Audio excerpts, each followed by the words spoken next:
The Book of Deuteronomy. Chapter 1. A repetition of what passed at Sinai and Kadesbarn, and of the people murmuring, and their punishment.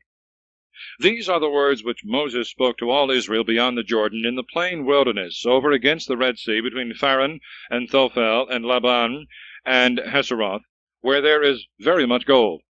11 days' journey from Horeb by the way of Mount Seir to Kadesbarn.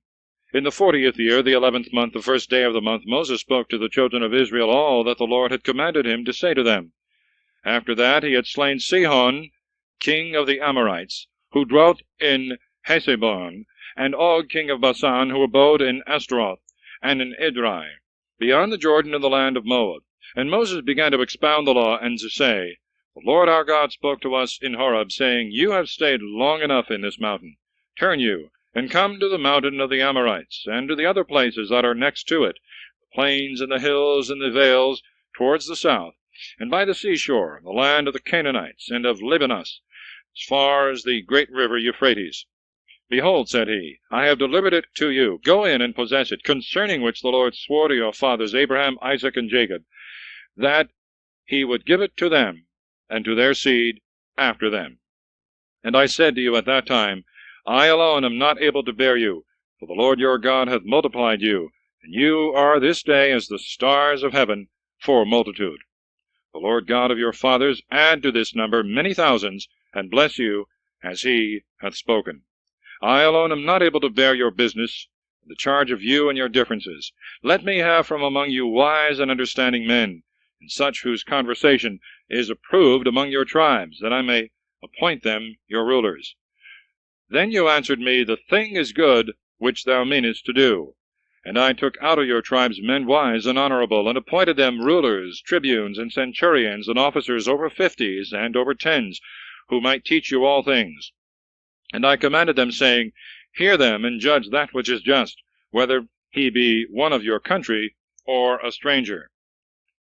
There shall be no difference of persons. You shall hear the little as well as the great, neither shall you respect any man's person, because it is the judgment of God. And if anything seem hard to you, refer it to me, and I will hear it. And I commanded you all things that you were to do. And departing from Horeb, we passed through the terrible and vast wilderness which you saw, by the way of the mountain of the Amorite, as the Lord our God had commanded us. And when we were come into Kadesbarn, I said to you, You are come to the mountain of the Amorite, which the Lord our God will give to us. See the land which the Lord thy God giveth thee. Go up, and possess it, as the Lord our God hath spoken to thy fathers. Fear not, nor be any way discouraged.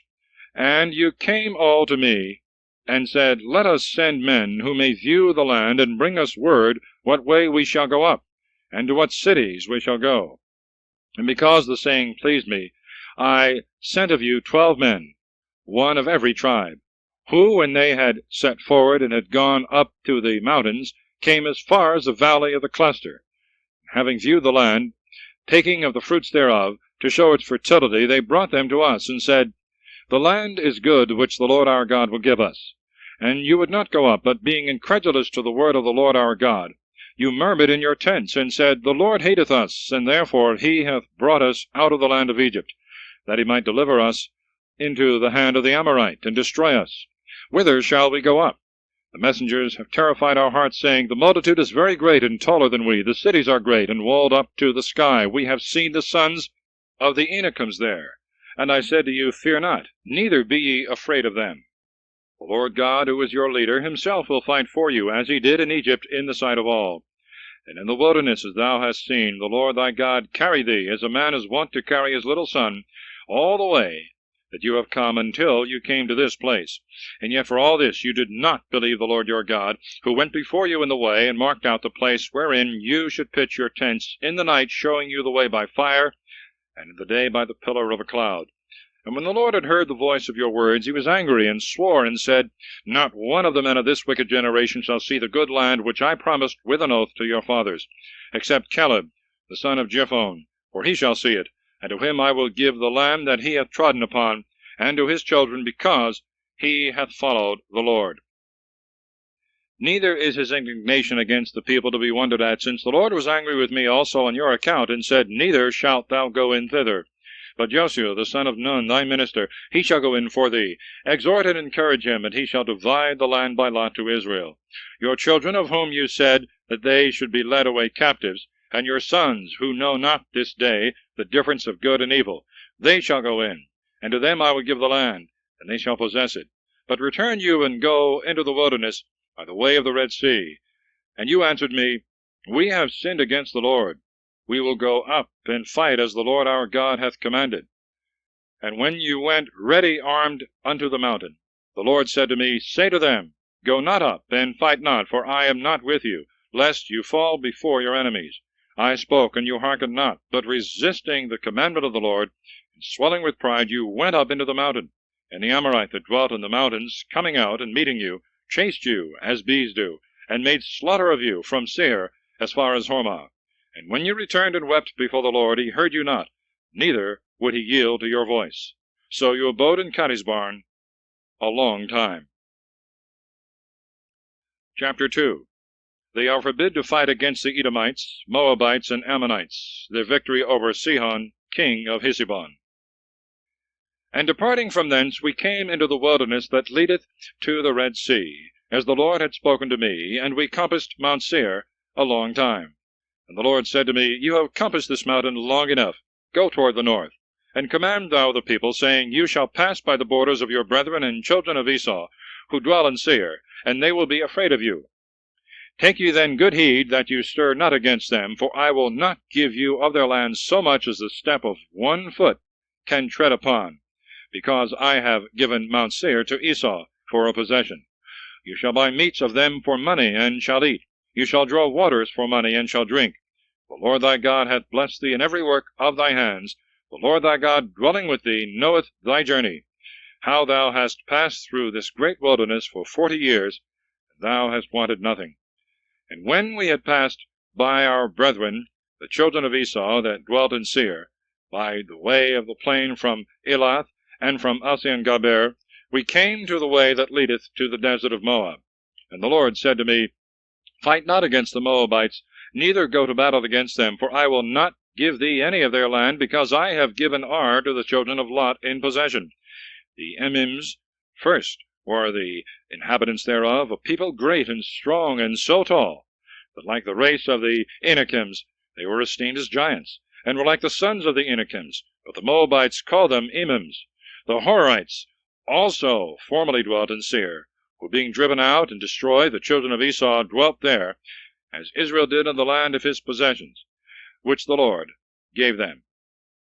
Then rising up to pass the torrent Zered, we came to it. And the time that we journeyed from Kadesbarn till we passed over the torrent Zered was 38 years, until all the generation of the men that were fit for war was consumed out of the camp, as the Lord had sworn, for his hand was against them, that they should perish from the midst of the camp. And after all the fighting men were dead, the Lord spake to me, saying, Thou shalt pass this day the borders of Moab, the city named Ar. And when thou comest nigh the frontiers of the children of Ammon, take heed thou fight not against them, nor once move to battle. For I will not give thee of the land of the children of Ammon, because I have given it to the children of Lot for a possession. It was accounted a land of giants, and giants formerly dwelt in it, whom the Ammonites call Zomzomims, a people great and many, and of tall stature like the Anakims, whom the Lord destroyed before their face, and he made them to dwell in their stead, as he had done in favor of the children of Esau that dwell in Seir, destroying the Horites, and delivering their land to them, which they possess to this day. The Hivites also, that dwelt in Hasarim as far as Gaza, were expelled by the Cappadocians, who came out of Cappadocia, and destroyed them, and dwelt in their stead. Arise ye, and pass the torrent Arnon. Behold, I have delivered into thy hand Sihon, king of Heshbon, the Amorite, and begin thou to possess his land, and make war against him. This day will I begin to send the dread and fear of thee upon the nations, that when they hear thy name, they may fear and tremble, and be in pain like women in travail.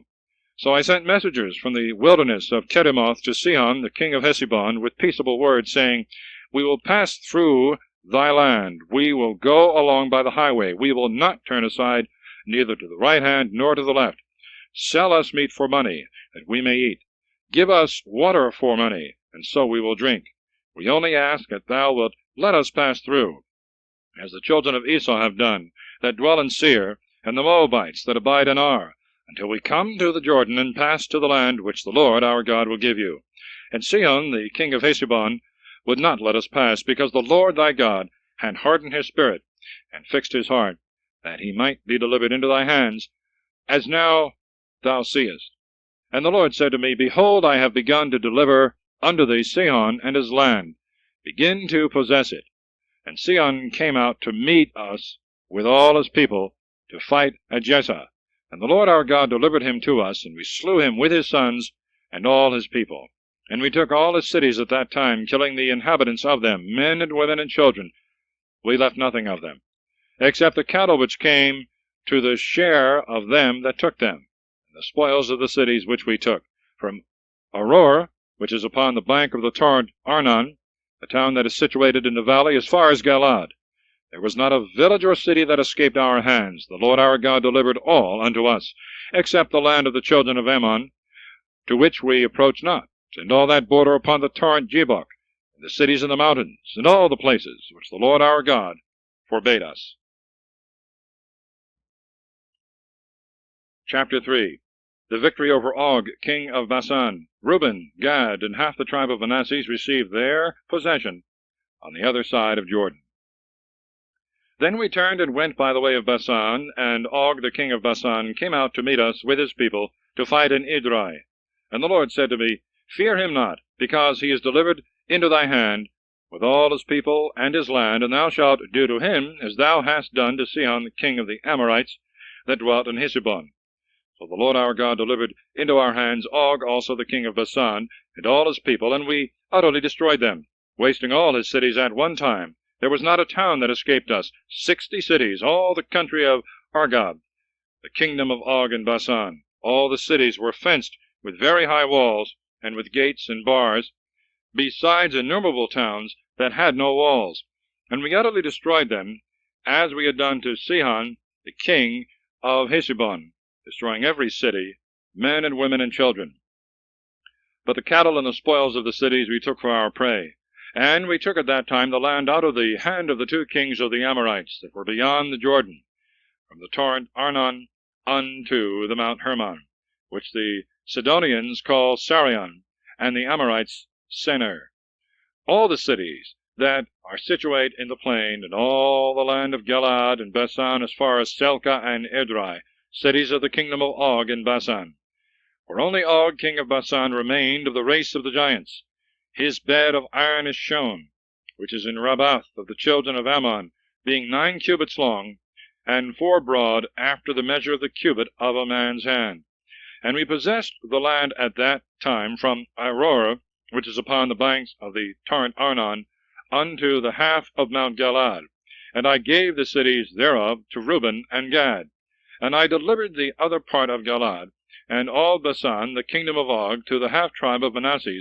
All the country of Argob, and all Bashan, is called the land of giants. Jair, the son of Manasseh, possessed all the country of Argob, unto the borders of Jesuri and Makkatai. And he called Bashan by his own name, Havoth Jair, that is to say, the towns of Jair, until this present day. To Machir also I gave Galaad. To the tribes of Reuben and Gad I gave her the land of Galaad, as far as the torrent Arnon, half the torrent, and the confines even unto the torrent Jabbok, which is the border of the children of Ammon, and the plain of the wilderness, and the Jordan, and the borders of Kinnereth, unto the sea of the desert, which is the most salt sea, to the foot of Mount Phasgah eastward. And I commanded you at that time, saying, The Lord your God giveth you this land for an inheritance. Go ye well appointed before your brethren, the children of Israel, all the strong men of you, leaving your wives and children and cattle. For I know you have much cattle, and they must remain in the cities which I have delivered to you, until the Lord give rest to your brethren, as he hath given to you, and they also possess the land which he will give them beyond the Jordan. Then shall every man return to his possession, which I have given you. I commanded Joshua also at that time, saying, Thy eyes have seen what the Lord your God hath done to these 2 kings. So will he do to all the kingdoms to which thou shalt pass. Fear them not, for the Lord your God will fight for you. And I besought the Lord at that time, saying, Lord God, thou hast begun to show unto thy servant thy greatness, and most mighty hand, for there is no other God either in heaven or earth that is able to do thy works, or to be compared to thy strength. I will pass over therefore, and will see this excellent land beyond the Jordan, and this goodly mountain, and Libanus. And the Lord was angry with me on your account, and heard me not, but said to me, It is enough. Speak no more to me of this matter. Go up to the top of Phasgah, and cast thy eyes round about to the west, and to the north, and to the south, and to the east, and behold it, for thou shalt not pass this Jordan. Command Josue, and encourage and strengthen him, for he shall go before this people, and shall divide unto them the land which thou shalt see. And we abode in the valley over against the temple of Fogor. Chapter 4. Moses exhorteth the people to keep God's commandments, particularly to fly idolatry, appointeth 3 cities of refuge on that side of the Jordan.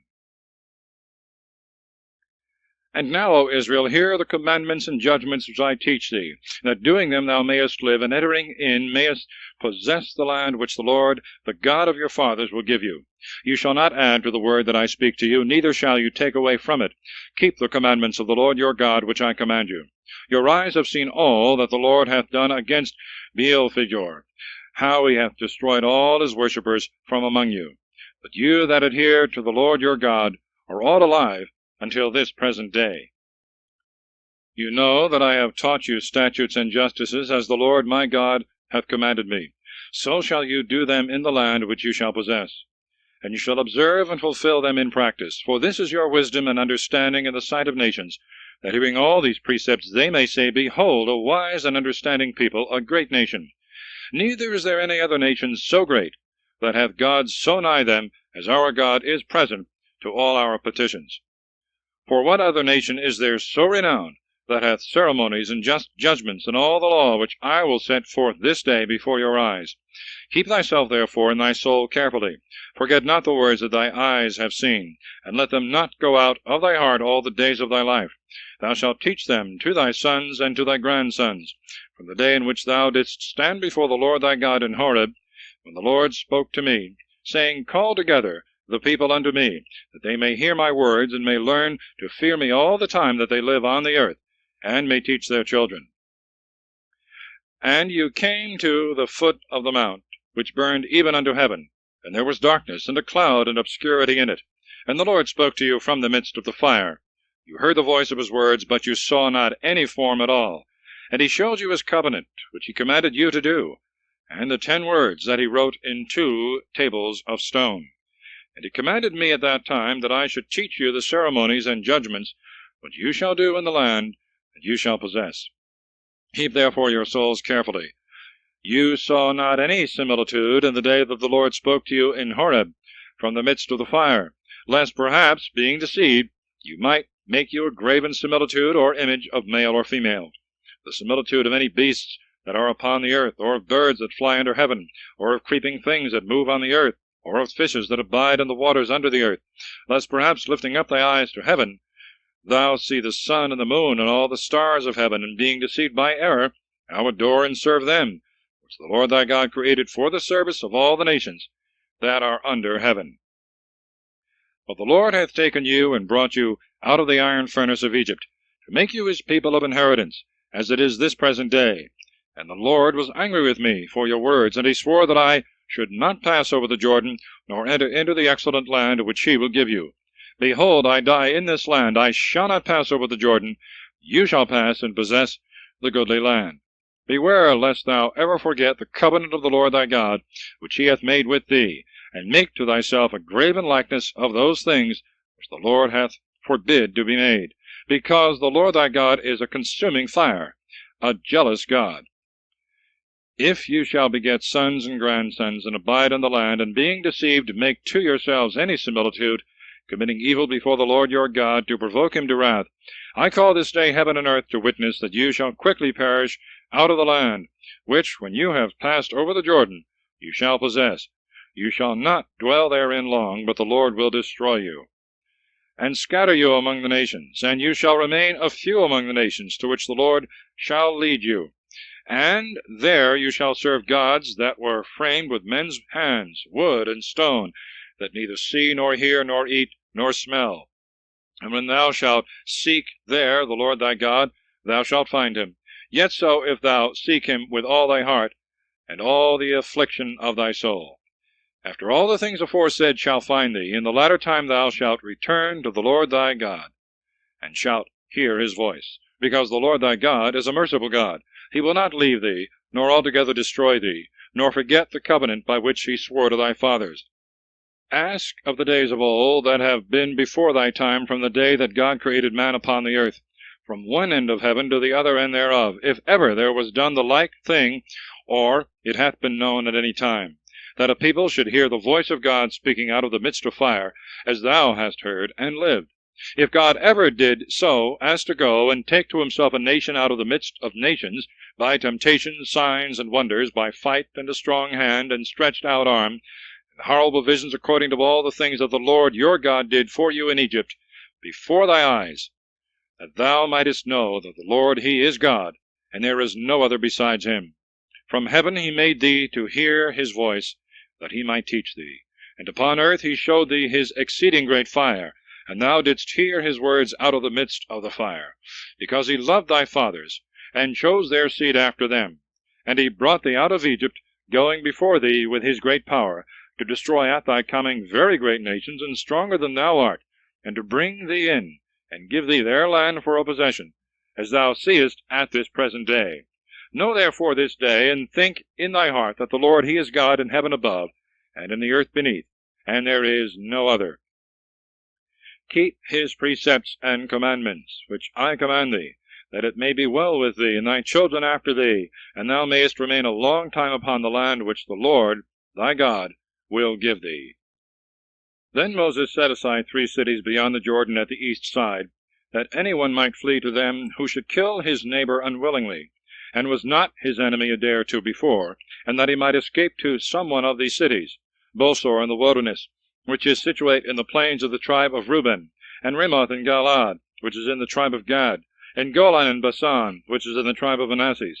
This is the law that Moses set before the children of Israel. And these are the testimonies and ceremonies and judgments which he spoke to the children of Israel when they came out of Egypt, beyond the Jordan in the valley over against the temple of Phogor, in the land of Sihon, king of the Amorites, that dwell in Heshbon, whom Moses slew. And the children of Israel, coming out of Egypt, possessed his land, the land of Og, the king of Bashan, of the 2 kings of the Amorites, who were beyond the Jordan towards the rising of the sun, from Orior, which is situate upon the bank of the torrent Arnon, unto Mount Sion, which is also called Hermon, all the plain beyond the Jordan, at the east side unto the sea of the wilderness, and unto the foot of Mount Phasgah. Chapter 5. The 10 Commandments are repeated and explained. And Moses called all Israel, and said to them, Hear, O Israel, the ceremonies and judgments which I speak in your ears this day. Learn them, and fulfill them in work. The Lord our God made a covenant with us in Horeb. He made not the covenant with our fathers, but with us, who are now present and living. He spoke to us face to face in the mount, out of the midst of fire. I was the mediator, and stood between the Lord and you at that time, to show you his words, for you feared the fire, and went not up into the mountain. And he said, I am the Lord thy God, who brought thee out of the land of Egypt, out of the house of bondage. Thou shalt not have strange gods in my sight. Thou shalt not make to thyself a graven thing, nor the likeness of any things that are in heaven above, or that are in the earth beneath, or that abide in the waters under the earth. Thou shalt not adore them, and thou shalt not serve them. For I am the Lord thy God, a jealous God, visiting the iniquity of the fathers upon their children unto the 3rd and 4th generations, to them that hate me, and showing mercy unto many thousands to them that love me, and keep my commandments. Thou shalt not take the name of the Lord thy God in vain, for he shall not be unpunished that taketh his name upon a vain thing. Observe the day of the Sabbath, to sanctify it as the Lord thy God hath commanded thee. 6 days shalt thou labor, and shalt do all thy works. The 7th is the day of the Sabbath, that is, the rest of the Lord thy God. Thou shalt not do any work therein, thou, nor thy son, nor thy daughter, nor thy manservant, nor thy maidservant, nor thy ox, nor thy ass, nor any of thy beasts, nor the stranger that is within thy gates, that thy manservant and thy maidservant may rest, even as thyself. Remember that thou also didst serve in Egypt, and the Lord thy God brought thee out from thence with a strong hand and a stretched out arm. Therefore hath he commanded thee that thou shouldst observe the Sabbath day. Honor thy father and mother, as the Lord thy God hath commanded thee, that thou mayest live a long time, and it may be well with thee in the land which the Lord thy God will give thee. Thou shalt not kill, neither shalt thou commit adultery, and thou shalt not steal, neither shalt thou bear false witness against thy neighbor. Thou shalt not covet thy neighbor's wife, nor his house, nor his field, nor his manservant, nor his maidservant, nor his ox, nor his ass, nor anything that is his. These words the Lord spoke to all the multitude of you in the mountain, out of the midst of the fire and the cloud and the darkness, with a loud voice, adding nothing more. And he wrote them in 2 tables of stone, which he delivered unto me. But you, after you heard the voice out of the midst of the darkness, and saw the mountain burn, came to me, all the princes of the tribes and the elders, and you said, Behold, the Lord our God hath shown us his majesty and his greatness. We have heard his voice out of the midst of the fire, and have proved this day that God, speaking with man, man hath lived. Why shall we die therefore? And why shall this exceeding great fire consume us? For if we hear the voice of the Lord our God any more, we shall die. What is all flesh, that it should hear the voice of the living God, who speaketh out of the midst of the fire, as we have heard, and be able to live? Approach thou rather, and hear all things that the Lord our God shall say to thee, and thou shalt speak to us, and we will hear, and will do them. And when the Lord had heard this, he said to me, I have heard the voice of the words of this people, which they spoke to thee. They have spoken all things well. Who shall give them to have such a mind, to fear me, and to keep all my commandments at all times, that it may be well with them, and with their children forever? Go and say to them, Return into your tents, but stand thou here with me, and I will speak to thee all my commandments, and ceremonies, and judgments, which thou shalt teach them, that they may do them in the land which I will give them for a possession. Keep therefore and do the things which the Lord God hath commanded you.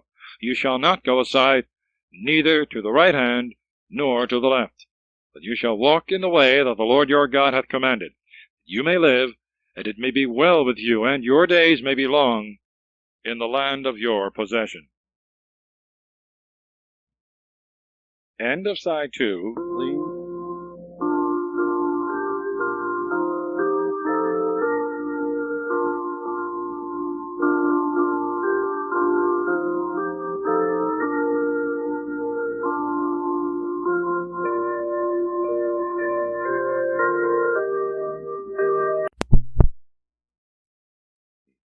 Chapter 6.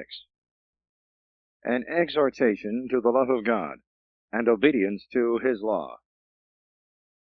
These are the precepts and ceremonies and judgments which the Lord your God commanded that I should teach you, and that you should do them in the land into which you pass over to possess it, that thou mayest fear the Lord thy God, and keep all his commandments and precepts which I command thee, and thy sons and thy grandsons all the days of thy life, that thy days may be prolonged.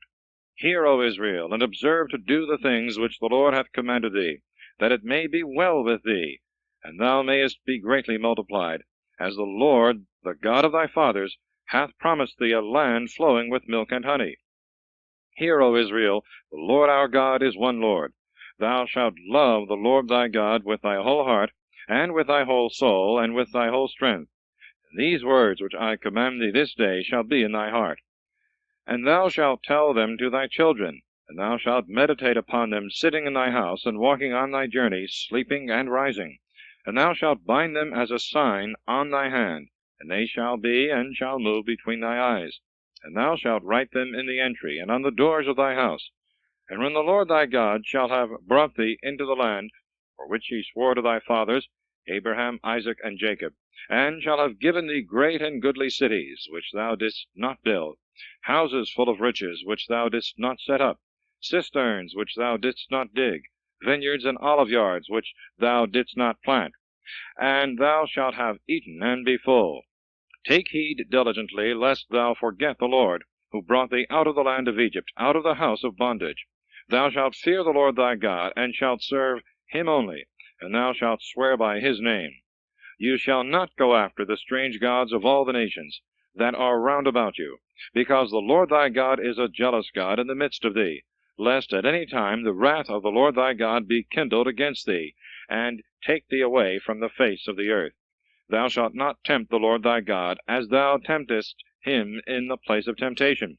Keep the precepts of the Lord thy God, and the testimonies and ceremonies which he hath commanded thee, and do that which is pleasing and good in the sight of the Lord, that it may be well with thee, and going in thou mayest possess the goodly land, concerning which the Lord swore to thy fathers, that he would destroy all thy enemies before thee, as he hath spoken. And when thy son shall ask thee tomorrow, saying, What mean these testimonies, and ceremonies, and judgments, which the Lord our God hath commanded us? Thou shalt say to him, We were bondmen of Pharaoh in Egypt. The Lord brought us out of Egypt with a strong hand, and he wrought signs and wonders great and very grievous in Egypt against Pharaoh and all his house in our sight. And he brought us out from thence, that he might bring us in and give us the land, concerning which he swore to our fathers. And the Lord commanded that we should do all these ordinances, and should fear the Lord our God, that it might be well with us all the days of our life, as it is at this day. And he will be merciful to us, if we keep and do all his precepts before the Lord our God, as he hath commanded us. Chapter 7. No league nor fellowship to be made with the Canaanites. God promiseth his people his blessing and assistance, if they keep his commandments.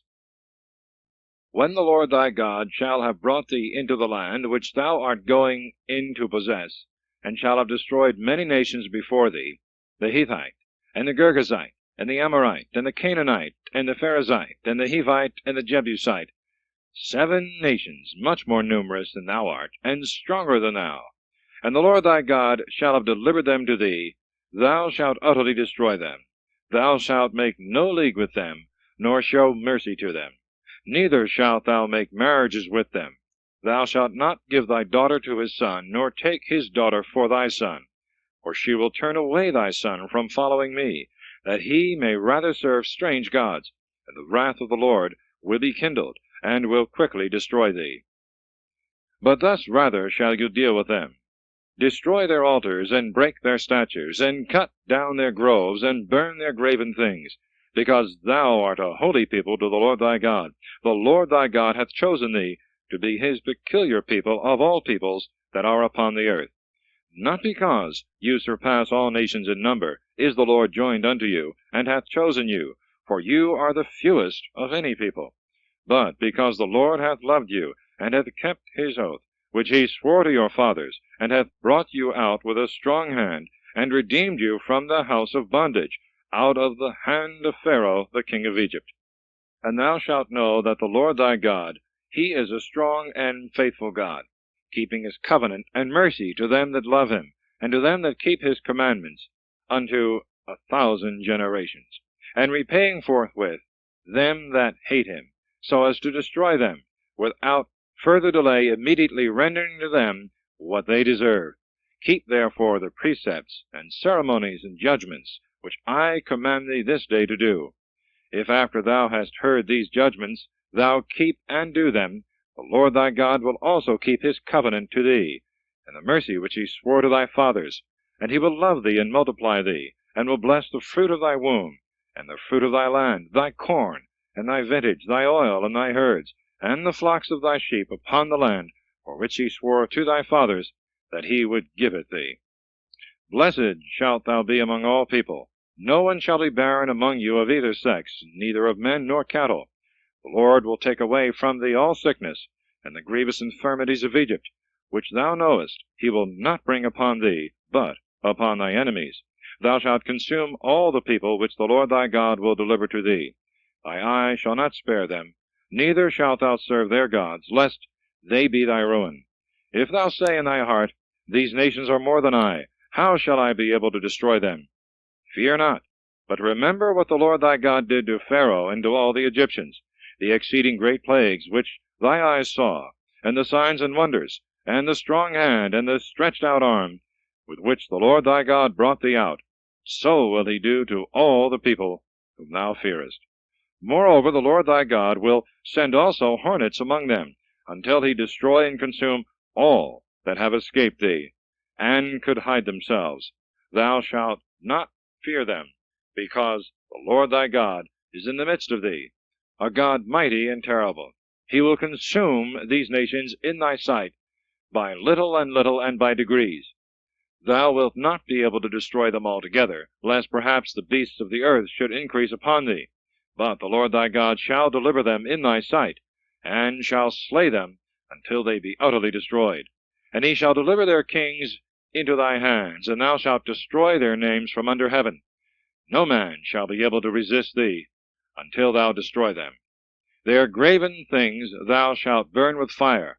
Thou shalt not covet the silver and gold of which they are made, neither shalt thou take to thee anything thereof, lest thou offend, because it is an abomination to the Lord thy God. Neither shalt thou bring anything of the idol into thy house, lest thou become an anathema like it. Thou shalt detest it as dung, and shalt utterly abhor it as uncleanness and filth, because it is an anathema. Chapter 8. The people is put in mind of God's dealings with them, to the end that they may love him and serve him. All the commandments that I command thee this day take great care to observe, that you may live and be multiplied, and going in may possess the land for which the Lord swore to your fathers.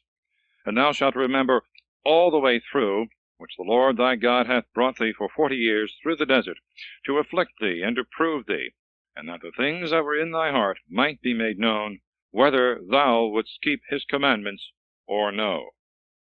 He afflicted thee with want, and gave thee manna for thy food, which neither thou nor thy fathers knew, to show that not in bread alone doth man live, but in every word that proceedeth from the mouth of God. Thy raiment, with which thou wast covered, hath not decayed for age, and thy foot is not worn.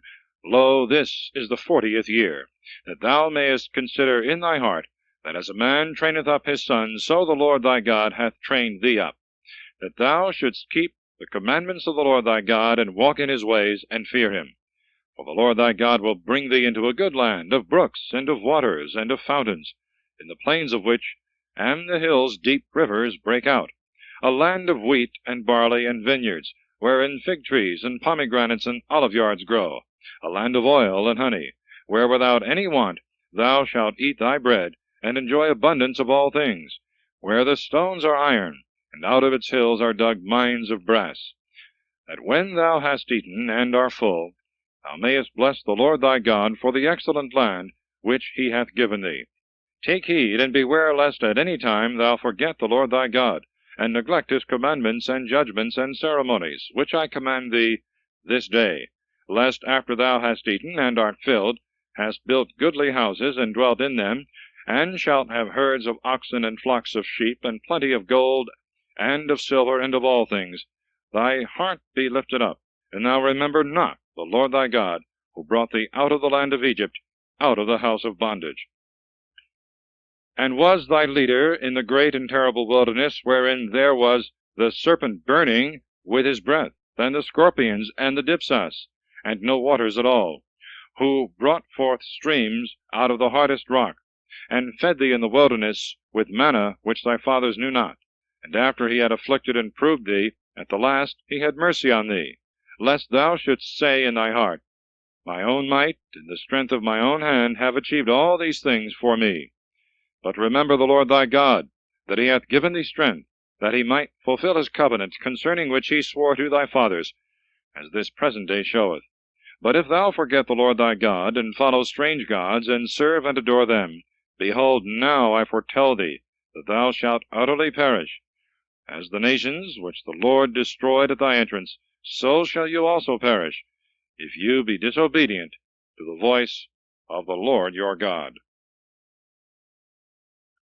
Chapter 9. Lest they should impute their victories to their own merits, they are put in mind of their manifold rebellions and other sins, for which they should have been destroyed, but God spared them for his promise made to Abraham, Isaac, and Jacob.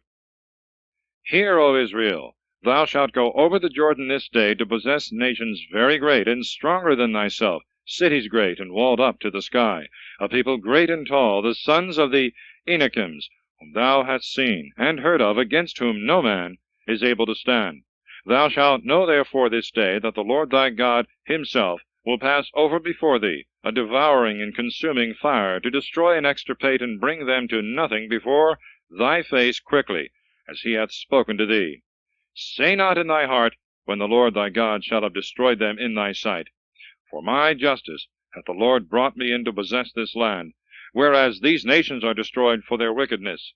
For it is not for thy justices and the uprightness of thy heart that thou shalt go in to possess their lands, but because they have done wickedly, they are destroyed at thy coming in, and that the Lord might accomplish his word which he promised by oath to thy fathers, Abraham, Isaac, and Jacob. Know therefore that the Lord thy God giveth thee not this excellent land in possession for thy justices, for thou art a very stiff-necked people. Remember and forget not how thou provokest the Lord thy God to wrath in the wilderness. From the day that thou camest out of Egypt unto this place, thou hast always strove against the Lord. For in Horeb also thou didst provoke him, and he was angry, and would have destroyed thee, when I went up into the mount to receive the tables of stone, the tables of the covenant which the Lord made with you. And I continued in the mount 40 days and nights, neither eating bread nor drinking water. And the Lord gave me 2 tables of stone, written with the finger of God, and containing all the words that he spoke to you in the mount from the midst of the fire, when the people were assembled together. And when 40 days were past, and as many nights, the Lord gave me the 2 tables of stone, the tables of the covenant, and said to me, Arise, and go down from hence quickly, for thy people, which thou hast brought out of Egypt, have quickly forsaken the way that thou hast shown them, and have made to themselves a molten idol. And again the Lord said to me, I see that this people is stiff-necked. Let me alone, that I may destroy them, and abolish their name from under heaven, and set thee over a nation that is greater and stronger than this. And when I came down from the burning mount, and held the 2 tables of the covenant with both hands, and saw that you had sinned against the Lord your God, and had made to yourselves a molten calf, and had quickly forsaken his way, which he had shown you, I cast the tables out of my hands, and broke them in your sight. And I fell down before the Lord as before, 40 days and nights, neither eating bread nor drinking water, for all your sins which you had committed against the Lord, and had provoked him to wrath. For I feared his indignation and anger, wherewith, being moved against you, he would have destroyed you. And the Lord heard me this time also. And he was exceeding angry against Aaron also, and would have destroyed him. And I prayed in like manner for him. And your sin that you had committed, that is, the calf, I took, and burned it with fire, and breaking it into pieces, until it was as small as dust, I threw it into the torrent, which cometh down from the mountain. At the burning also, and at the place of temptation, and at the graves of lust you provoked the Lord. And when he sent you from Kadesbarn, saying, Go up and possess the land that I have given you, and you slighted the commandment of the Lord your God, and did not believe him, neither would you hearken to his voice, but were always rebellious from the day that I began to know you. And I lay prostrate before the Lord 40 days and nights, in which I humbly besought him, that he would not destroy you, as he hath threatened. And praying I said, O Lord God, destroy not thy people, and thy inheritance, which thou hast redeemed in thy greatness, whom thou hast brought out of Egypt with a strong hand. Remember thy servants, Abraham, Isaac, and Jacob. Look not on the stubbornness of this people, nor on their wickedness and sin, lest perhaps the inhabitants of the land out of which thou hast brought us say, The Lord could not bring them into the land that he promised them, and he hated them. Therefore he brought them out, that he might kill them in the wilderness. Who are thy people, and thy inheritance, whom thou hast brought out by thy great strength, and in thy stretched out arm? Chapter 10. God giveth the 2 tables of the law, a further exhortation to fear and serve the Lord. At that time the Lord said to me, Hew thee 2 tables of stone like the former, and come up to me into the mount. And thou shalt make an ark of wood. And I will write on the tables the words that were in them, which thou brokest before, and thou shalt put them in the ark. And I made an ark of setim wood. And when I had hewn 2 tables of stone like the former, I went up into the mount, having them in my hands. And he wrote in the tables, according as he had written before, the 10 words which the Lord spoke to you in the mount from the midst of the fire, when the people were assembled. And he gave them to me. And returning from the mount, I came down, and put the tables into the ark that I had made, and they are there till this present, as the Lord commanded me. And the children of Israel removed their camp from Beeroth of the children of Jachan into Moserah, where Aaron died and was buried, and Eleazar his son succeeded him in the priestly office. From thence they came to Gadgad, from which place they departed, and camped in Jedibatha, in a land of waters and torrents. At that time he separated the tribe of Levi to carry the ark of the covenant of the Lord, and to stand before him in the ministry, and to bless in his name until this present day. Wherefore Levi hath no part nor possession with his brethren, because the Lord himself is his possession, as the Lord thy God promised him. And I stood in the mount as before 40 days and nights, and the Lord heard me this time also, and would not destroy thee.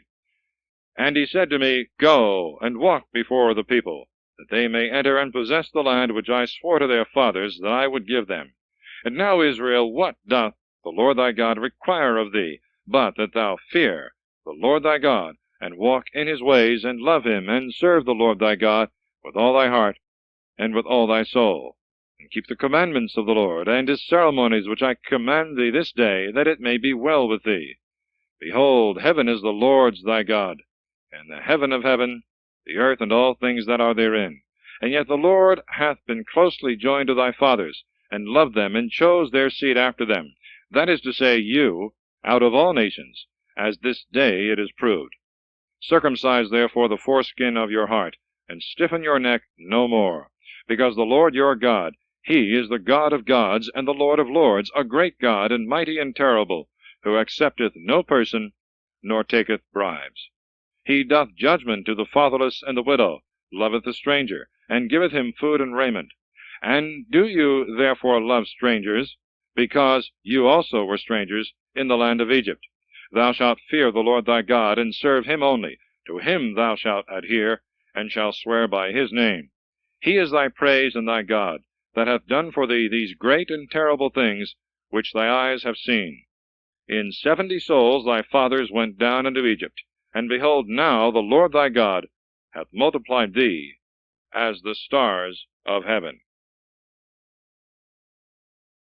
Chapter 11. The love and service of God are still inculcated, with a blessing to them that serve him, and threats of punishment if they forsake his law. Therefore love the Lord thy God, and observe his precepts and ceremonies, his judgments and commandments at all times. Know this day the things that your children know not, who saw not the chastisements of the Lord your God, his great doings, and strong hand, and stretched out arm, the signs and works which he did in the midst of Egypt to King Pharaoh, and to all his land, and to all the host of the Egyptians, and to their horses and chariots, how the waters of the Red Sea covered them, when they pursued you, and how the Lord destroyed them until this present day, and what he hath done to you in the wilderness, till you came to this place, and to Dathan and Abiram, the sons of Eliab, who was the son of Reuben, whom the earth, opening her mouth, swallowed up with their households and tents, and all their substance, which they had in the midst of Israel. Your eyes have seen all the great works of the Lord that he hath done, that you may keep all his commandments, which I command you this day, and may go in and possess the land to which you are entering, and may live in it a long time, which the Lord promised by oath to your fathers, and to their seed, a land which floweth with milk and honey. For the land which thou goest to possess is not like the land of Egypt, from whence thou camest out, where, when the seed is sown, waters are brought in to water it after the manner of gardens. But it is a land of hills and plains, expecting rain from heaven. And the Lord thy God doth always visit it, and his eyes are on it from the beginning of the year unto the end thereof. If then you obey my commandments, which I command you this day, that you love the Lord your God, and serve him with all your heart, and with all your soul, He will give to your land the early rain and the latter rain, that you may gather in your corn and your wine and your oil, and your hay out of the fields to feed your cattle, and that you may eat and be filled. Beware lest perhaps your heart be deceived, and you depart from the Lord, and serve strange gods, and adore them. And the Lord being angry shut up heaven, that the rain come not down, nor the earth yield her fruit, and you perish quickly from the excellent land which the Lord will give you. Lay up these my words in your hearts and minds, and hang them for a sign on your hands, and place them between your eyes. Teach your children that they meditate on them, when thou sittest in thy house, and when thou walkest on the way, and when thou liest down and risest up. Thou shalt write them upon the posts and the doors of thy house, that thy days may be multiplied, and the days of thy children in the land which the Lord swore to thy fathers, that he would give them as long as the heaven hangeth over the earth. For if you keep the commandments which I command you, and do them, to love the Lord your God, and walk in all his ways, cleaving unto him, the Lord will destroy all these nations before your face, and you shall possess them, which are greater and stronger than you.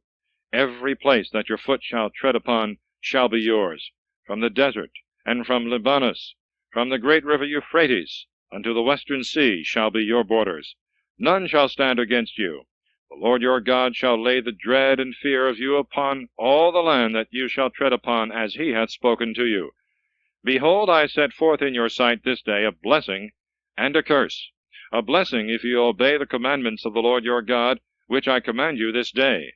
A curse if you obey not the commandments of the Lord your God, but revolt from the way which now I show you, and walk after strange gods, which you know not. And when the Lord thy God shall have brought thee into the land whither thou goest to dwell, thou shalt put the blessing upon Mount Gerizim, the curse upon Mount Hebal, which are beyond the Jordan, behind the way that goeth to the setting of the sun, in the land of the Canaanite, who dwelleth in the plain country over against Galgala, which is near the valley that reacheth and entereth far. For you shall pass over the Jordan to possess the land which the Lord your God will give you, that you may have it and possess it. See therefore that you fulfill the ceremonies and judgments which I shall set this day before you. Chapter 12. All idolatry must be extirpated.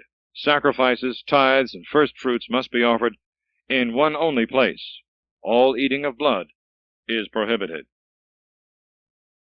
These are the precepts and judgments that you must do in the land which the Lord, the God of thy fathers, will give thee, to possess it all the days that thou shalt walk upon the earth. Destroy all the places in which the nations that you shall possess worship their gods upon high mountains and hills, and under every shady tree. Overthrow their altars, and break down their statues. Burn their groves with fire, and break their idols in pieces. Destroy their names out of those places. You shall not do so to the Lord your God, but you shall come to the place which the Lord your God shall choose out of all your tribes, to put his name there, and to dwell in it. And you shall offer in that place your holocausts and victims, the tithes and firstfruits of your hands, and your vows and gifts, the firstborn of your herds and your sheep. And you shall eat there in the sight of the Lord your God, and you shall rejoice in all things whereunto you shall put your hand, you and your houses wherein the Lord your God hath blessed you. You shall not do there the things we do here this day, every man that which seemeth good to himself. For until this present time you are not come to rest, and to the possession which the Lord your God will give you. You shall pass over the Jordan, and shall dwell in the land which the Lord your God will give you, that you may have rest from all enemies round about, and may dwell without any fear in the place which the Lord your God shall choose, that his name may be therein. Thither shall you bring all the things that I command you, holocausts and victims and tithes, and the firstfruits of your hands, and whatsoever is the choicest in the gifts which you shall vow to the Lord. There shall you feast before the Lord your God, you and your sons and your daughters, your men-servants and maidservants, and the Levite that dwelleth in your cities, for he hath no other part and possession among you. Beware lest thou offer thy holocausts in every place that thou shalt see, but in the place which the Lord shall choose, in one of thy tribes, shalt thou offer sacrifices, and shalt do all that I command thee. But if thou desirest to eat, and the eating of flesh delight thee, kill and eat according to the blessing of the Lord thy God, which he hath given thee in thy cities, whether it be unclean, that is to say, having blemish or defect, or clean, that is to say, sound and without blemish, such as may be offered, as the roe and the hart, shalt thou eat it. Only the blood thou shalt not eat, but thou shalt pour it out upon the earth as water. Thou mayest not eat in thy towns the tithes of thy corn and thy wine and thy oil, the firstborn of thy herds and thy cattle, or anything that thou vowest, and that thou wilt offer voluntarily, and the firstfruits of thy hands. But thou shalt eat them before the Lord thy God, in the place which the Lord thy God shall choose, thou and thy son and thy daughter, and thy manservant and maidservant, and the Levite that dwelleth in thy cities.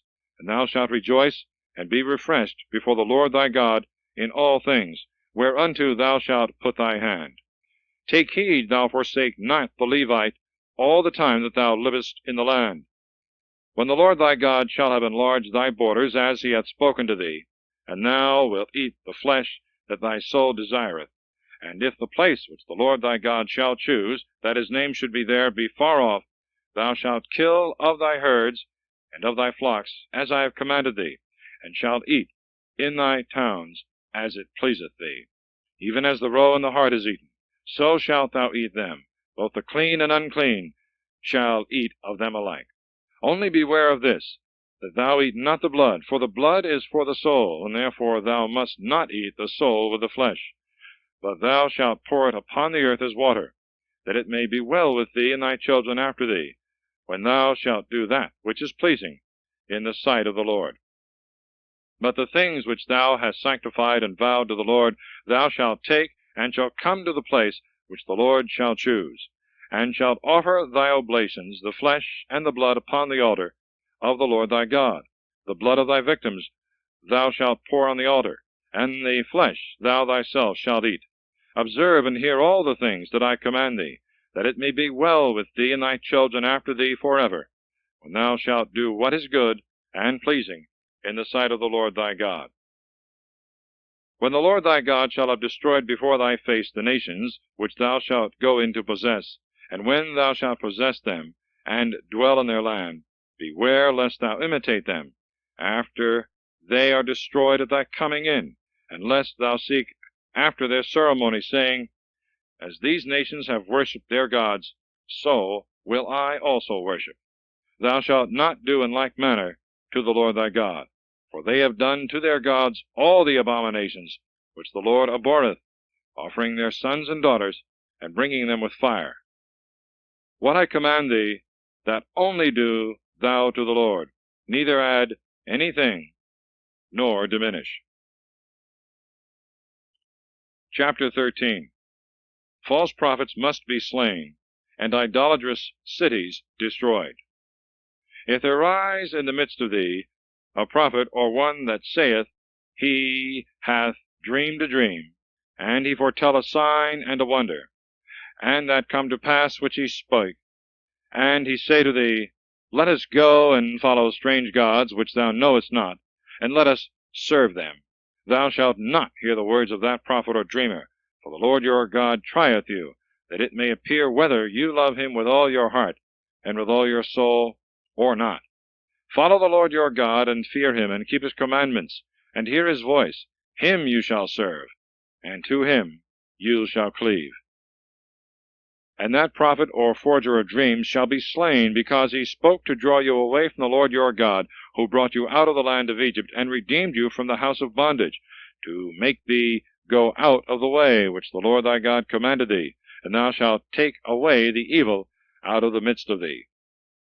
If thy brother, the son of thy mother, or thy son or daughter, or thy wife that is in thy bosom, or thy friend, whom thou lovest as thy own soul, would persuade thee secretly, saying, Let us go and serve strange gods, which thou knowest not, nor thy fathers, of all the nations round about, that are near or afar off, from one end of the earth to the other.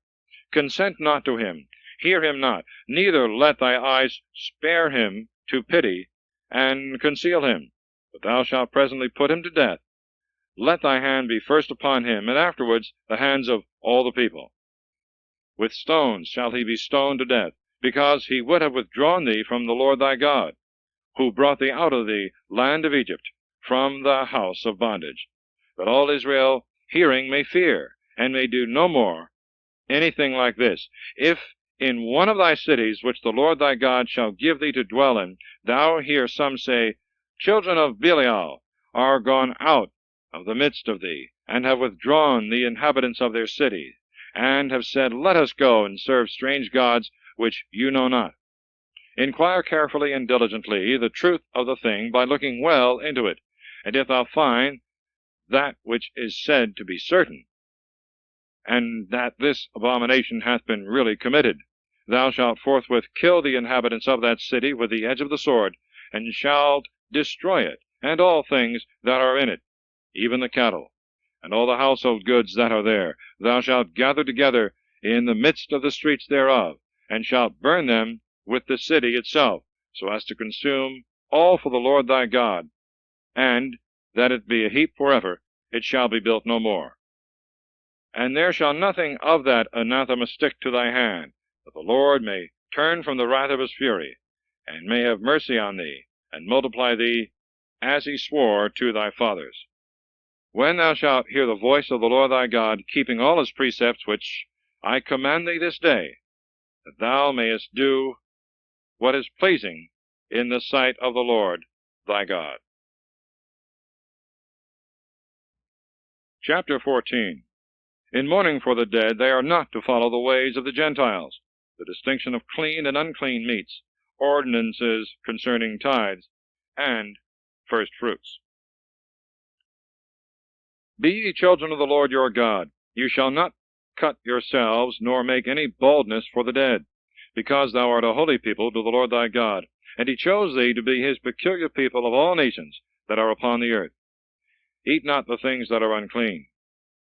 These are the beasts that you shall eat, the ox, and the sheep, and the goat, the hart, and the roe, the buffle, the chamois, the pigard, the wild goat, the camelopardus, every beast that divideth the hoof in two parts, and cheweth the cud, you shall eat. But of them that chew the cud, but divide not the hoof, you shalt not eat, such as the camel, the hare, and the cherogrill, because they chew the cud, but divide not the hoof, they shall be unclean to you. The swine also, because it divideth the hoof, but cheweth not the cud, shall be unclean. Their flesh you shall not eat, and their carcasses you shall not touch. These shall you eat of all that abide in the waters. All that have fins and scales you shall eat. Such as are without fins and scales you shall not eat, because they are unclean. All birds that are clean you shall eat. The unclean eat not, to wit, the eagle, and the gripe, and the osprey, the ringtail, and the vulture, and the kite according to their kind, and all the raven's kind, and the ostrich, and the owl, and the loris, and the hawk according to its kind, the heron, and the swan, and the stork, and the cormorant, and the porphyrion, and the night crow, the bittern, and the caradrian, every one in their kind, the hoop also, and the bat. Everything that creepeth, and hath little wings, shall be unclean, and shall not be eaten. All that is clean you shall eat. But whatsoever is dead of itself, eat not thereof. Give it to the stranger that is within thy gates to eat, or sell it to him, because thou art the holy people of the Lord thy God. Thou shalt not boil a kid in the milk of his dam. Every year thou shalt set aside the tithes of all thy fruits that the earth bringeth forth, and thou shalt eat before the Lord thy God in the place which he shall choose, that his name may be called upon therein, the tithe of thy corn, and thy wine, and thy oil, and the firstborn of thy herds and thy sheep, that thou mayest learn to fear the Lord thy God at all times. But when the way and the place which the Lord thy God shall choose are far off, and he hath blessed thee, and thou canst not carry all these things thither, thou shalt sell them all, and turn them into money, and shalt carry it in thy hand, and shalt go to the place which the Lord shall choose. And thou shalt buy with the same money whatsoever pleaseth thee, either of the herds or of sheep, wine also and strong drink, and all that thy soul desireth. And thou shalt eat before the Lord thy God, and shalt feast, thou and thy house. And the Levite that is within thy gates, beware thou forsake him not, because he hath no other part in thy possession. The 3rd year thou shalt separate another tithe of all things that grow to thee at that time, and shalt lay it up within thy gates. And the Levite that hath no other part nor possession with thee, and the stranger, and the fatherless, and the widow, that are within thy gates, shall come, and shall eat and be filled, that the Lord thy God may bless thee in all the works of thy hands that thou shalt do. Chapter 15. The law of the 7th year of remission. The firstlings of cattle are to be sanctified to the Lord. In the 7th year thou shalt make a remission, which shall be celebrated in this order. He to whom anything is owing from his friend or neighbor or brother cannot demand it again, because it is the year of remission of the Lord. Of the foreigner or stranger thou mayest exact it. Of thy countryman and neighbor thou shalt not have power to demand it again. And there shall be no poor nor beggar among you. The Lord thy God may bless thee in the land which he will give thee in possession. Yet so, if thou hear the voice of the Lord thy God, and keep all things that he hath ordained, and which I command thee this day, he will bless thee, as he hath promised. Thou shalt lend to many nations, and thou shalt borrow of no man. Thou shalt have dominion over very many nations, and no one shall have dominion over thee. If one of thy brethren that dwelleth within the gates of thy city, in the land which the Lord thy God will give thee, come to poverty, thou shalt not harden thy heart, nor close thy hand, but shalt open it to the poor man. Thou shalt lend him that which thou perceivest he hath need of. Beware lest perhaps a wicked thought steal in upon thee, and thou say in thy heart, The 7th year of remission draweth nigh, and thou turn away thy eyes from thy poor brother, denying to lend him that which he asketh, lest he cry against thee to the Lord, and it become a sin unto thee. But thou shalt give to him, neither shalt thou do anything craftily in relieving his necessities, that the Lord thy God may bless thee at all times, and in all things to which thou shalt put thy hand. There will not be wanting poor in the land of thy habitation. Therefore I command thee to open thy hand to thy needy and poor brother that liveth in the land. When thy brother, a Hebrew man or Hebrew woman, is sold to thee, and hath served thee 6 years, in the 7th year thou shalt let him go free. And when thou sendest him out free, thou shalt not let him go away empty, but shalt give him for his way out of thy flocks, and out of thy barn floor, and thy winepress, wherewith the Lord thy God shall bless thee. Remember that thou also wast a bondservant in the land of Egypt, and the Lord thy God made thee free, and therefore I now command thee this. But if he say, I will not depart, because he loveth thee and thy house, and findeth that he is well with thee, thou shalt take an awl, and bore through his ear in the door of thy house, and he shall serve thee forever. Thou shalt do in like manner to thy woman-servant also. Turn not away thy eyes from them when thou makest them free, because he hath served thee 6 years according to the wages of a hireling, that the Lord thy God may bless thee in all the works that thou dost. Of the firstlings that come of thy herds and thy sheep, thou shalt sanctify to the Lord thy God whatsoever is of the male sex. Thou shalt not work with the firstling of a bullock, and thou shalt not shear the firstlings of thy sheep. In the sight of the Lord thy God shalt thou eat them every year, in the place that the Lord shall choose, thou and thy house. But if it have a blemish, or be lame, or blind, or in any part disfigured or feeble, it shall not be sacrificed to the Lord thy God. But thou shalt eat it within the gates of thy city. The clean and the unclean shall eat them alike, as the roe and as the hart. Only thou shalt take heed not to eat their blood, but pour it out on the earth as water. End of Side 1.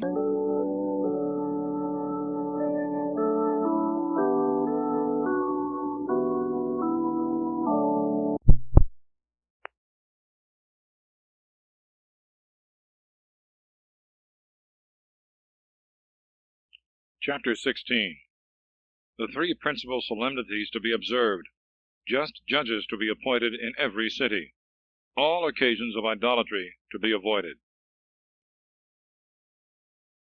Observe the month of new corn, which is the first of the spring, that thou mayest celebrate the phase to the Lord thy God, because in this month the Lord thy God brought thee out of Egypt by night.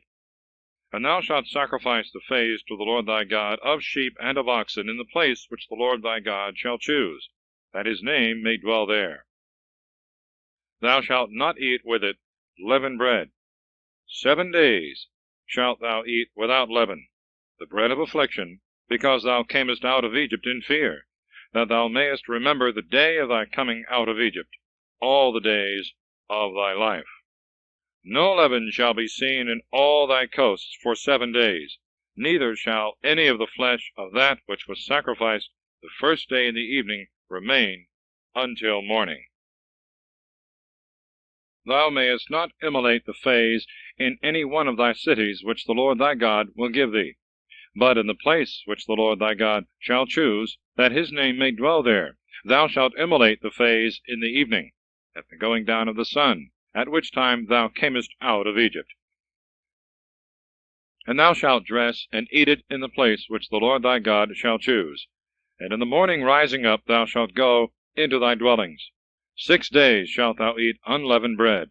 And on the 7th day, because it is the assembly of the Lord thy God, thou shalt do no work. Thou shalt number unto thee 7 weeks from that day wherein thou didst put the sickle to the corn. And thou shalt celebrate the festival of weeks to the Lord thy God, a voluntary oblation of thy hand, which thou shalt offer according to the blessing of the Lord thy God. And thou shalt feast before the Lord thy God, thou, and thy son, and thy daughter, and thy manservant, and thy maidservant, and the Levite that is within thy gates, and the stranger, and the fatherless, and the widow, who abide with you, in the place which the Lord thy God shall choose, that his name may dwell therein. And thou shalt remember that thou wast a servant in Egypt, and thou shalt keep and do the things that are commanded. Thou shalt celebrate the solemnity also of tabernacles 7 days, when thou hast gathered in thy fruit of the barn floor and of the winepress. And thou shalt make merry in thy festival time, thou, thy son, and thy daughter, thy manservant, and thy maidservant, the Levite also, and the stranger, and the fatherless, and the widow that are within thy gates. 7 days shalt thou celebrate feasts to the Lord thy God in the place which the Lord shall choose. And the Lord thy God will bless thee in all thy fruits, and in every work of thy hands, and thou shalt be in joy. 3 times in a year shall all thy males appear before the Lord thy God in the place which he shall choose, in the feast of unleavened bread, in the feast of weeks, and in the feast of tabernacles. No one shall appear with his hands empty before the Lord, but every one shall offer according to what he hath, according to the blessing of the Lord his God, which he shall give him. Thou shalt appoint judges and magistrates in all thy gates, which the Lord thy God shall give thee in all thy tribes, that they may judge the people with just judgment, and not go aside to either part. Thou shalt not accept person nor gifts, for gifts blind the eyes of the wise, and change the words of the just. Thou shalt follow justly after that which is just, that thou mayest live and possess the land which the Lord thy God shall give thee. Thou shalt plant no grove, nor any tree near the altar of the Lord thy God, neither shalt thou make nor set up to thyself a statue, which things the Lord thy God hateth. Chapter 17. Victims must be without blemish. Idolaters are to be slain. Controversies are to be decided by the high priest and council, whose sentence must be obeyed under pain of death. The duty of a king who is to receive the law of God at the priest's hands. Thou shalt not sacrifice to the Lord thy God a sheep or an ox wherein there is blemish, or any fault, for that is an abomination to the Lord thy God. When there shall be found among you within any of thy gates, which the Lord thy God shall give thee, man or woman, that do evil in the sight of the Lord thy God, and transgress his covenant, so as to go and serve strange gods and adore them, the sun and the moon, and all the host of heaven, which I have not commanded, And this is told thee, and hearing it thou hast inquired diligently, and found it to be true, and that the abomination is committed in Israel, thou shalt bring forth the man or the woman who have committed that most wicked thing to the gates of thy city, and they shall be stoned. By the mouth of 2 or 3 witnesses shall he die that is to be slain. Let no man be put to death when only one beareth witness against him. The hands of the witnesses shall be first upon him to kill him, and afterwards the hands of the rest of the people, that thou mayest take away the evil out of the midst of them. And if thou perceive that there be among you a hard and doubtful matter in judgment between blood and blood, cause and cause, leprosy and leprosy, and thou see that the words of the judges within thy gates do vary, arise, and go up to the place which the Lord thy God shall choose, and thou shalt come to the priests of the Levitical race, and to the judge that shall be at that time, and thou shalt ask of them, and they shall show thee the truth of the judgment, and thou shalt do whatsoever they shall say, that preside in the place which the Lord shall choose, and what they shall teach thee according to his law, and thou shalt follow their sentence. Neither shalt thou decline to the right hand, nor to the left hand. But he that will be proud, and refuse to obey the commandment of the priest, who ministereth at that time to the Lord thy God, and the decree of the judge, that man shall die, and thou shalt take away the evil from Israel. And all the people hearing it shall fear, that no one afterwards swell with pride. When thou art come into the land which the Lord thy God will give thee, and possessest it, and shalt say, I will set a king over me, as all nations have that are round about, thou shalt set him whom the Lord thy God shall choose out of the number of thy brethren. Thou mayest not make a man of another nation king, that is not thy brother.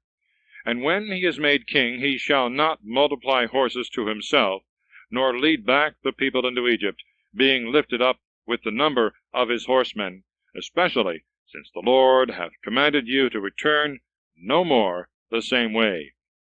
He shall not have many wives, that may allure his mind, nor immense sums of silver and gold. But after he is raised to the throne of his kingdom, he shall copy out to himself the Deuteronomy of this law in a volume, taking the copy of the priests of the Levitical tribe. And he shall have it with him, and shall read it all the days of his life, that he may learn to fear the Lord his God, and keep his words and ceremonies that are commanded in the law, and that his heart be not lifted up with pride over his brethren, nor decline to the right or to the left, that he and his sons may reign a long time over Israel. Chapter 18. The Lord is the inheritance of the priests and Levites. Heathenish abominations are to be avoided. The great prophet Christ is promised. False prophets must be slain. The priests and Levites, and all that are of the same tribe, shall have no part nor inheritance with the rest of Israel, because they shall eat the sacrifices of the Lord and his oblations, and they shall receive nothing else of the possession of their brethren. For the Lord himself is their inheritance, as he hath said to them. This shall be the priest's due from the people, and from them that offer victims, whether they sacrifice an ox or a sheep, they shall give to the priest the shoulder and the breast, the first fruits also of corn, of wine, and of oil, and a part of the wool from the shearing of their sheep. For the Lord thy God hath chosen him of all thy tribes to stand and to minister to the name of the Lord, him and his sons forever. If a Levite go out of any one of the cities throughout all Israel in which he dwelleth, and have a longing mind to come to the place which the Lord shall choose, he shall minister in the name of the Lord his God, as all his brethren the Levites do, that shall stand at that time before the Lord. He shall receive the same portion of food that the rest do, besides that which is due to him in his own city, by succession from his fathers. When thou art come into the land which the Lord thy God shall give thee, beware lest thou have a mind to imitate the abominations of those nations. Neither let there be found among you any one that shall expiate his son or daughter, making them to pass through the fire, or that consulteth soothsayers, or observeth dreams and omens, Neither let there be any wizard, nor charmer, nor any one that consulteth pythonic spirits, or fortune-tellers, or that seeketh the truth from the dead. For the Lord abhorreth all these things, and for these abominations he will destroy them at thy coming. Thou shalt be perfect, and without spot, before the Lord thy God. The Lord thy God will raise up to thee a prophet of thy nation, and of thy brethren like unto me. Him thou shalt hear.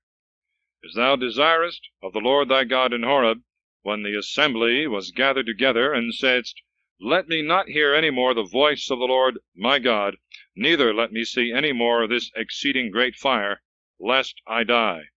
And the Lord said to me, They have spoken all things well. I will raise them up a prophet out of the midst of their brethren like to thee, and I will put my words in his mouth, and he shall speak to them all that I shall command him.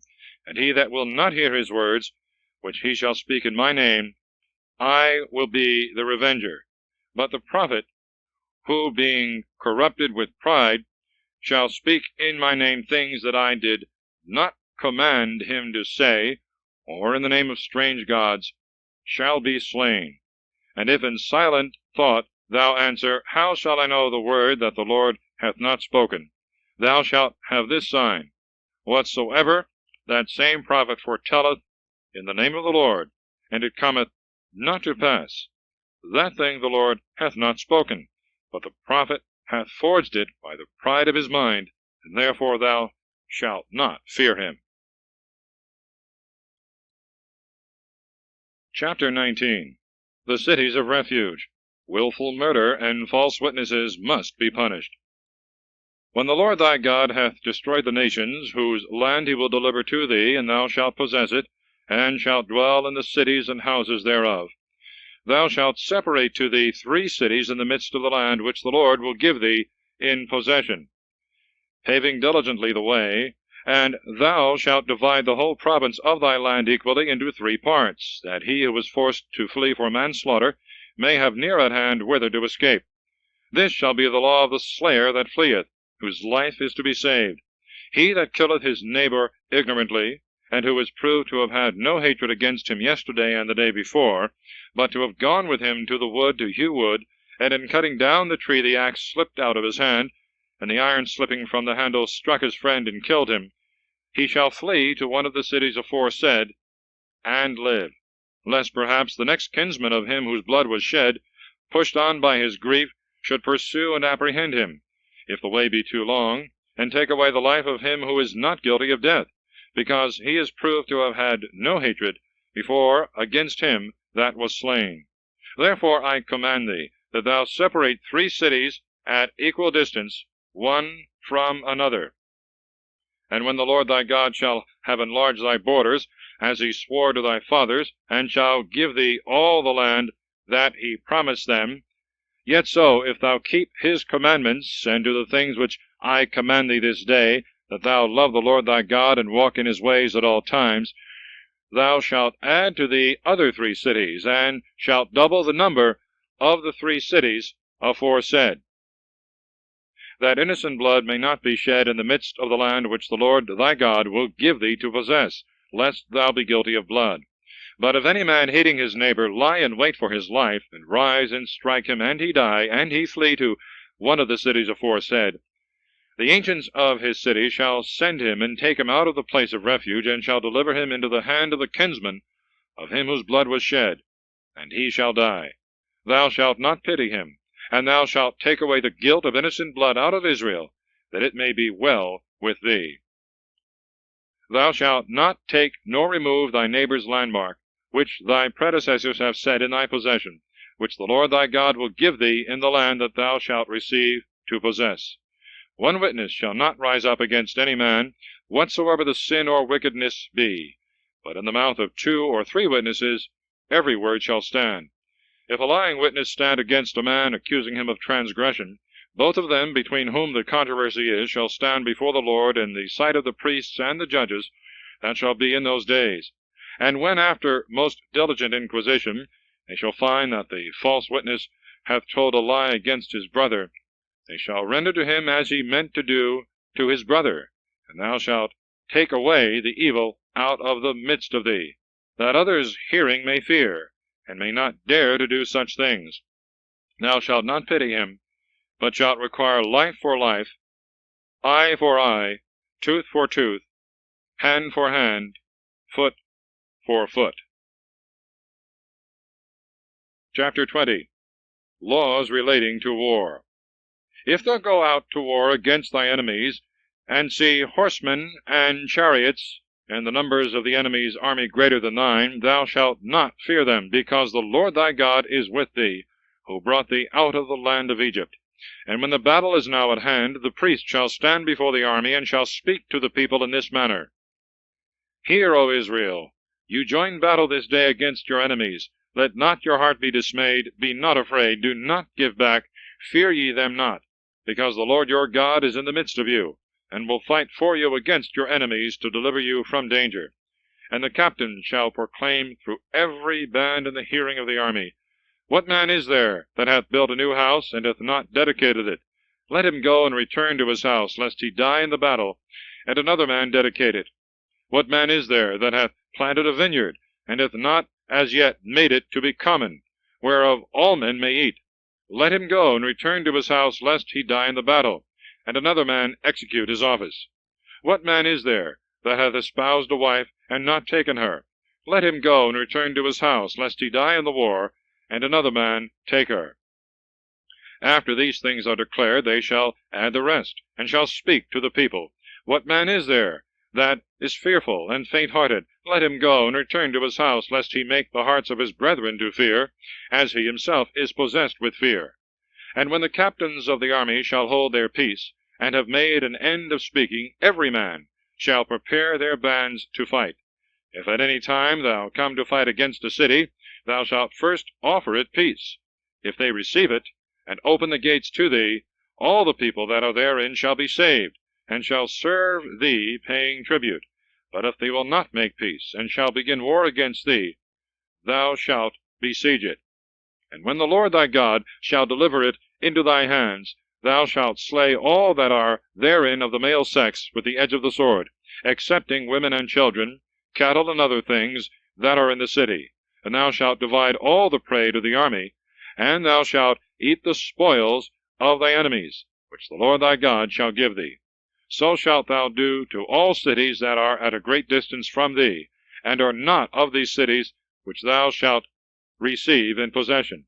But of those cities that shall be given thee, thou shalt suffer none at all to live, but shalt kill them with the edge of the sword, to wit, the Hethite, and the Amorite, and the Canaanite, the Perizzite, and the Hivite, and the Jebusite, as the Lord thy God hath commanded thee, lest they teach you to do all the abominations which they have done to their gods, and you should sin against the Lord your God. When thou hast besieged a city a long time, and hast compassed it with bulwarks to take it, thou shalt not cut down the trees that may be eaten of, neither shalt thou spoil the country round about with axes.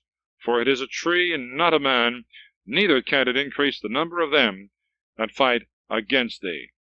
But if there be any trees that are not fruitful, but wild, and fit for other uses, cut them down, and make engines, until thou take the city which fighteth against thee.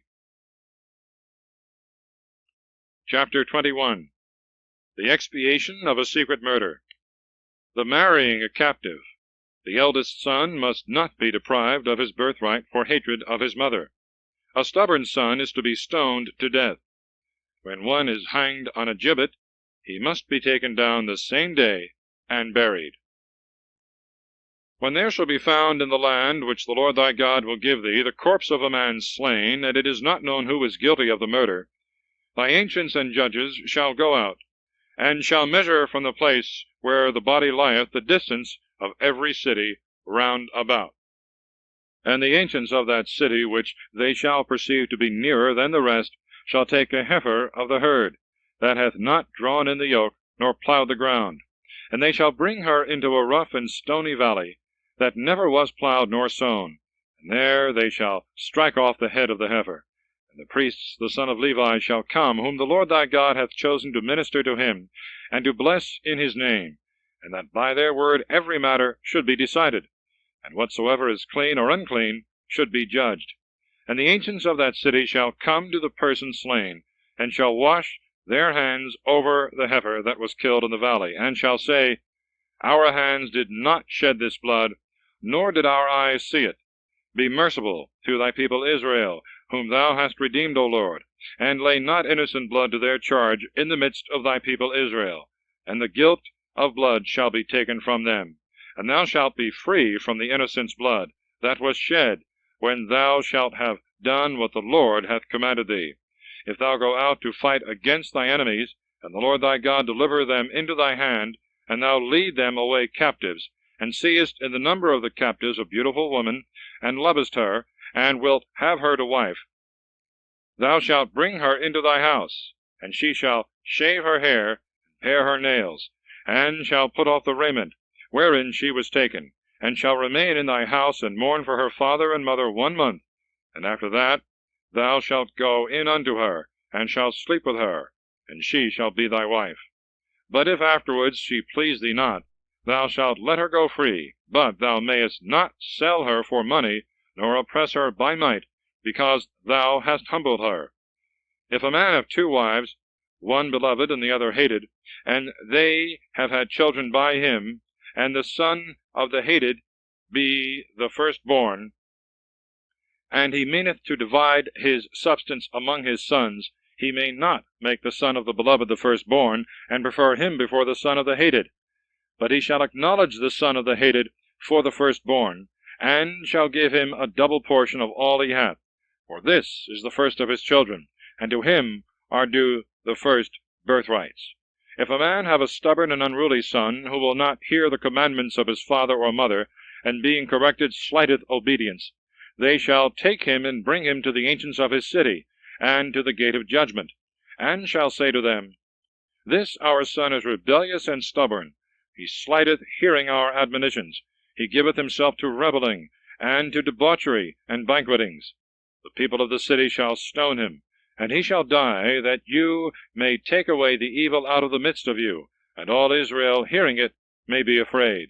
When a man hath committed a crime for which he is to be punished with death, and being condemned to die is hanged on a gibbet, his body shall not remain upon the tree, but shall be buried the same day. For he is accursed of God, that hangeth on a tree. And thou shalt not defile thy land, which the Lord thy God shall give thee in possession. Chapter 22. Humanity towards neighbors. Neither sex may use the apparel of the other. Cruelty to be avoided even to birds. Battlements about the roof of a house. Things of divers kinds not to be mixed. The punishment of him that slandereth his wife, as also of adultery and rape.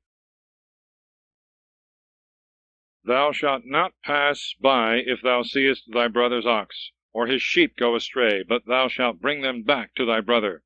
And if thy brother be not nigh, or thou know him not, thou shalt bring them to thy house, and they shall be with thee until thy brother seek them, and receive them. Thou shalt do in like manner with his ass, and with his raiment, and with everything that is thy brother's, which is lost. If thou find it, neglect it not as pertaining to another. If thou see thy brother's ass or his ox to be fallen down in the way, thou shalt not slight it, but shalt lift it up with him. A woman shall not be clothed with man's apparel, neither shall a man use woman's apparel, for he that doeth these things is abominable before God. If thou find as thou walkest by the way a bird's nest in a tree or on the ground, and the dam sitting upon the young or upon the eggs, thou shalt not take her with her young, but shalt let her go, keeping the young which thou hast caught, that it may be well with thee, and thou mayest live a long time. When thou buildest a new house, thou shalt make a battlement to the roof round about, lest blood be shed in thy house, and thou be guilty if any one slip and fall down headlong. Thou shalt not sow thy vineyard with divers seeds, lest both the seed which thou hast sown and the fruit of the vineyard be sanctified together. Thou shalt not plow with an ox and an ass together. Thou shalt not wear a garment that is woven of woolen and linen together. Thou shalt make strings in the hem at the 4 corners of thy cloak, wherewith thou shalt be covered. If a man marry a wife, and afterwards hate her, and seek occasions to put her away, laying to her charge a very ill name, and say, I took this woman to wife, and going into her I found her not a virgin, her father and mother shall take her, and shall bring with them the tokens of her virginity to the ancients of the city that are in the gate. And the father shall say, I gave my daughter unto this man to wife, and because he hateth her, he layeth to her charge a very ill name, so as to say, I found not thy daughter a virgin, and behold, these are the tokens of thy daughter's virginity. And they shall spread the cloth before the ancients of the city, and the ancients of that city shall take that man and beat him, condemning him besides in 100 sickles of silver, which he shall give to the damsel's father, because he hath defamed by a very ill name a virgin of Israel. And he shall have her to wife, and may not put her away all the days of his life.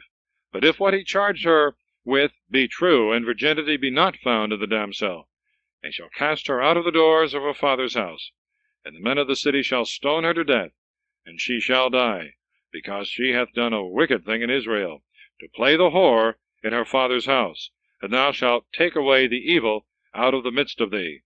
If a man lie with another man's wife, they shall both die, that is to say, the adulterer and the adulteress, and thou shalt take away the evil out of Israel. If a man have espoused a damsel that is a virgin, and some one find her in the city, and lie with her, thou shalt bring them both out to the gate of that city, and they shall be stoned, the damsel because she cried not out, being in the city, the man because he hath humbled his neighbor's wife, and thou shalt take away the evil from the midst of thee. But if a man find a damsel that is betrothed in the field, and taking hold of her lie with her, he alone shall die. The damsel shall suffer nothing, neither is she guilty of death. For as a robber riseth against his brother, and taketh away his life, so also did the damsel suffer. She was alone in the field, she cried, and there was no man to help her. If a man find a damsel that is a virgin, who is not espoused, and taking her, lie with her, and the matter come to judgment, he that lay with her shall give to the father of the maid 50 sickles of silver, and shall have her to wife, because he hath humbled her. He may not put her away all the days of his life. No man shall take his father's wife, nor remove his covering.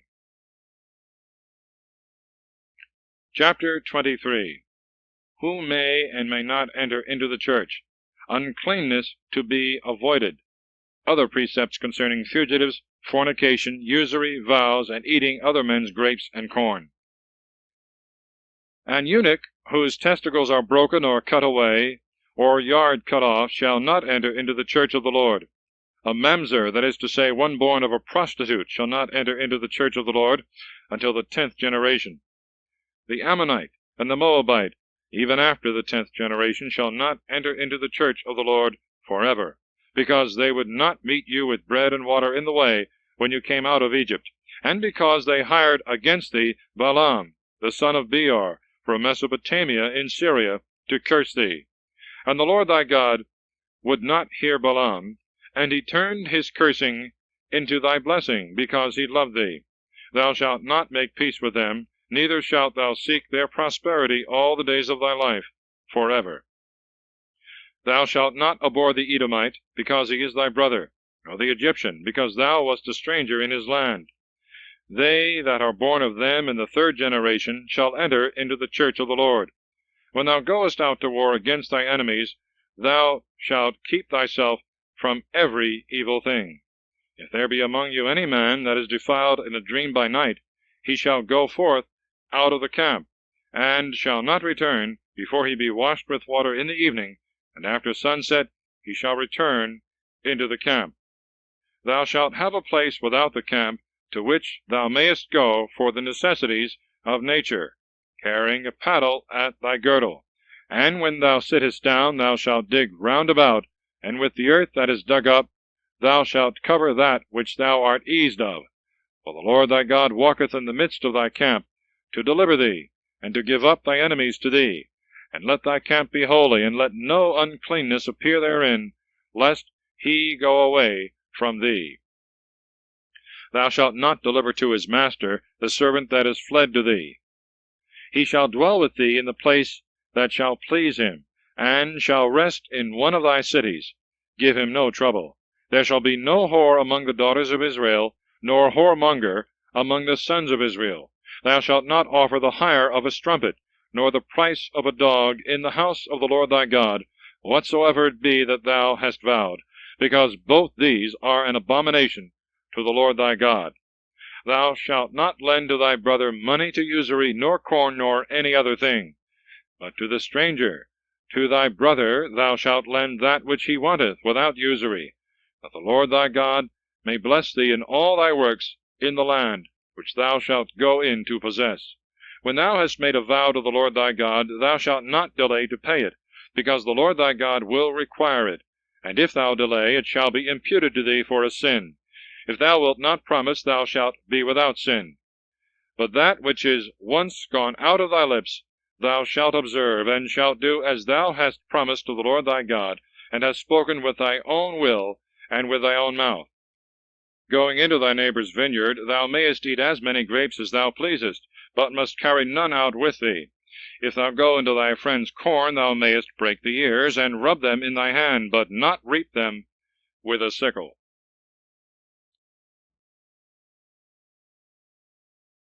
Chapter 24. Divorce permitted to avoid greater evil. The newly married must not go to war. Of men stealers, of leprosy, of pledges, of laborers' hire, of justice, and of charity to the poor. If a man take a wife, and have her, and she find not favor in his eyes, for some uncleanness, he shall write a bill of divorce, and shall give it in her hand, and send her out of his house.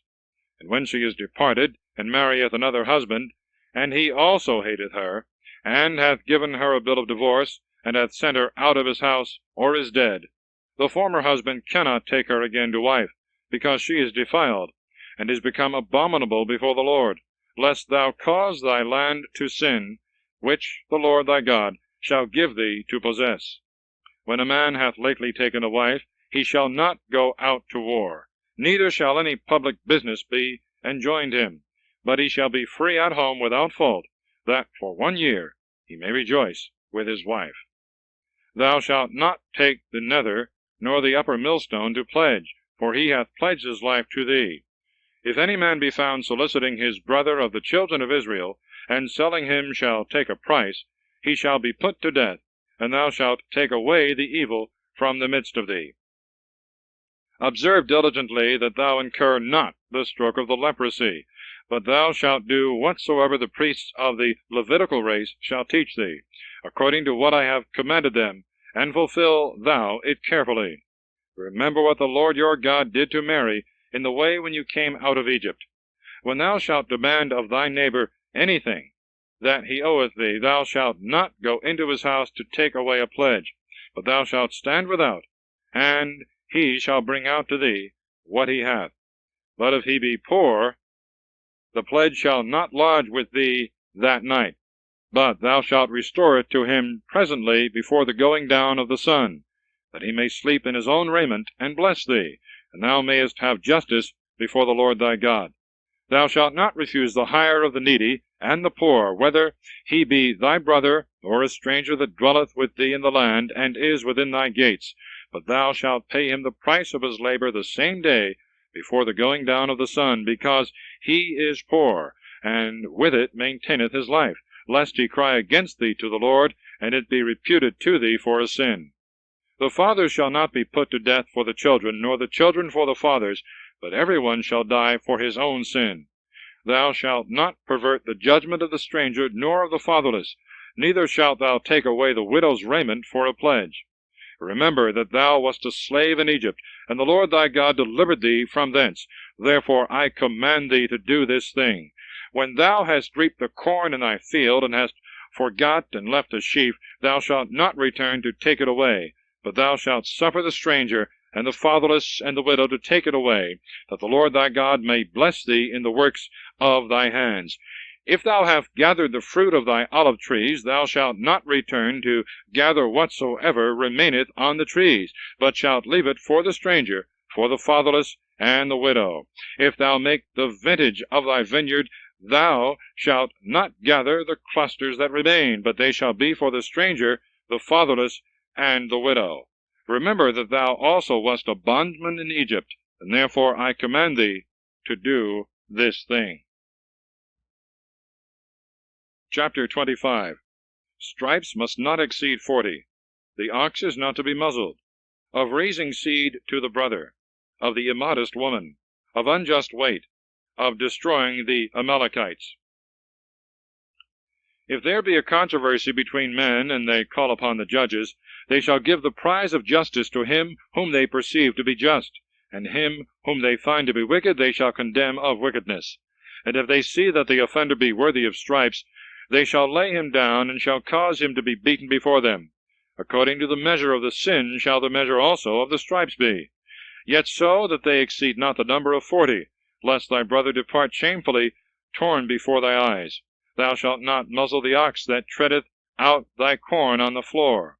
When brethren dwell together, and one of them dieth without children, the wife of the deceased shall not marry to another, but his brother shall take her, and raise up seed for his brother. And the first son he shall have of her, he shall call by his name, that his name be not abolished out of Israel. But if he will not take his brother's wife, who by law belongeth to him, the woman shall go to the gate of the city, and call upon the ancients, and say, My husband's brother refuseth to raise up his brother's name in Israel, and will not take me to wife. And they shall cause him to be sent for forthwith, and shall ask him. If he answer, I will not take her to wife, the woman shall come to him before the ancients, and shall take off his shoe from his foot, and spit in his face, and say, So shall it be done to the man that will not build up his brother's house. And his name shall be called in Israel, the house of the unshod. If two men have words together, and one begin to fight against the other, and the other's wife, willing to deliver her husband out of the hand of the stronger, shall put forth her hand, and shall take him by the secrets, thou shalt cut off her hand, neither shalt thou be moved with any pity in her regard. Thou shalt not have divers weights in thy bag, a greater and a less. Neither shall there be in thy house a greater bushel and a less. Thou shalt have a just and a true weight, and thy bushel shall be equal and true, that thou mayest live a long time upon the land which the Lord thy God shall give thee. For the Lord thy God abhorreth him that doth these things, and he hateth all injustice. Remember what Amalek did to thee in the way when thou camest out of Egypt, how he met thee, and slew the hindmost of the army, who sat down, being weary, when thou wast spent with hunger and labor, and he feared not God. Therefore, when the Lord thy God shall give thee rest, and shall have subdued all the nations round about in the land which he hath promised thee, thou shalt blot out his name from under heaven. See thou forget it not.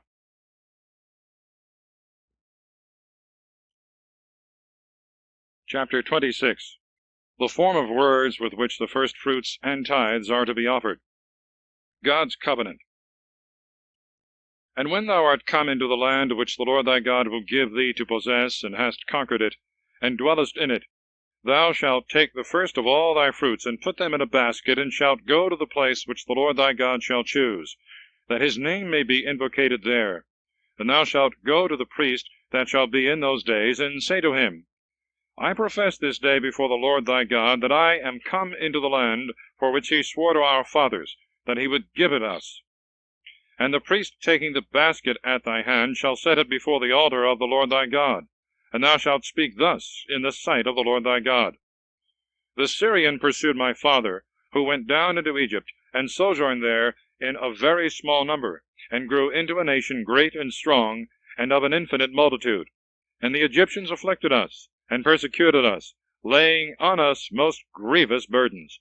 And we cried to the Lord God of our fathers, who heard us, and looked down upon our affliction, and labor, and distress, and brought us out of Egypt with a strong hand, and a stretched out arm, with great terror, with signs and wonders, and brought us into this place, and gave us this land flowing with milk and honey.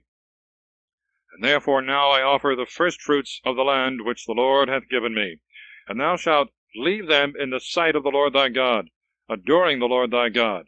And thou shalt feast in all the good things which the Lord thy God hath given thee, and thy house, thou and the Levite, and the stranger that is with thee. When thou hast made an end of tithing all thy fruits, in the 3rd year of tithes, thou shalt give it to the Levite, and to the stranger, and to the fatherless, and to the widow, that they may eat within thy gates, and be filled. And thou shalt speak thus in the sight of the Lord thy God: I have taken that which was sanctified out of my house, and I have given it to the Levite, and to the stranger, and to the fatherless, and to the widow, as thou hast commanded me. I have not transgressed thy commandments, nor forgotten thy precepts. I have not eaten of them in my mourning, nor separated them for any uncleanness, nor spent anything of them in funerals. I have obeyed the voice of the Lord my God, and have done all things as thou hast commanded me. Look from thy sanctuary, and thy high habitation of heaven, and bless thy people Israel, and the land which thou hast given us, as thou didst swear to our fathers, a land flowing with milk and honey. This day the Lord thy God hath commanded thee to do these commandments and judgments, and to keep and fulfill them with all thy heart, and with all thy soul. Thou hast chosen the Lord this day to be thy God, and to walk in his ways, and keep his ceremonies, and precepts, and judgments, and obey his command. And the Lord hath chosen thee this day to be his peculiar people, as he hath spoken to thee, and to keep all his commandments, and to make thee higher than all nations which he hath created, to his own praise and name and glory, that thou mayest be a holy people of the Lord thy God, as he hath spoken. End of Side 2. The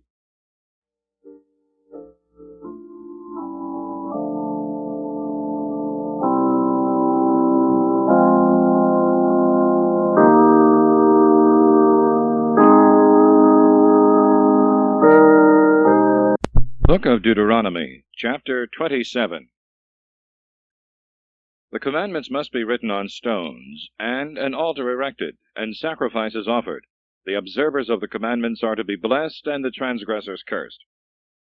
And Moses with the ancients of Israel commanded the people, saying, Keep every commandment that I command you this day. And when you are passed over the Jordan into the land which the Lord thy God will give thee, thou shalt set up great stones, and shalt plaster them over with plaster, that thou mayest write on them all the words of this law, when thou art passed over the Jordan, that thou mayest enter into the land which the Lord thy God will give thee, a land flowing with milk and honey, as he swore to thy fathers. Therefore, when you are passed over the Jordan, set up the stones which I command you this day in Mount Hebal, and thou shalt plaster them with plaster.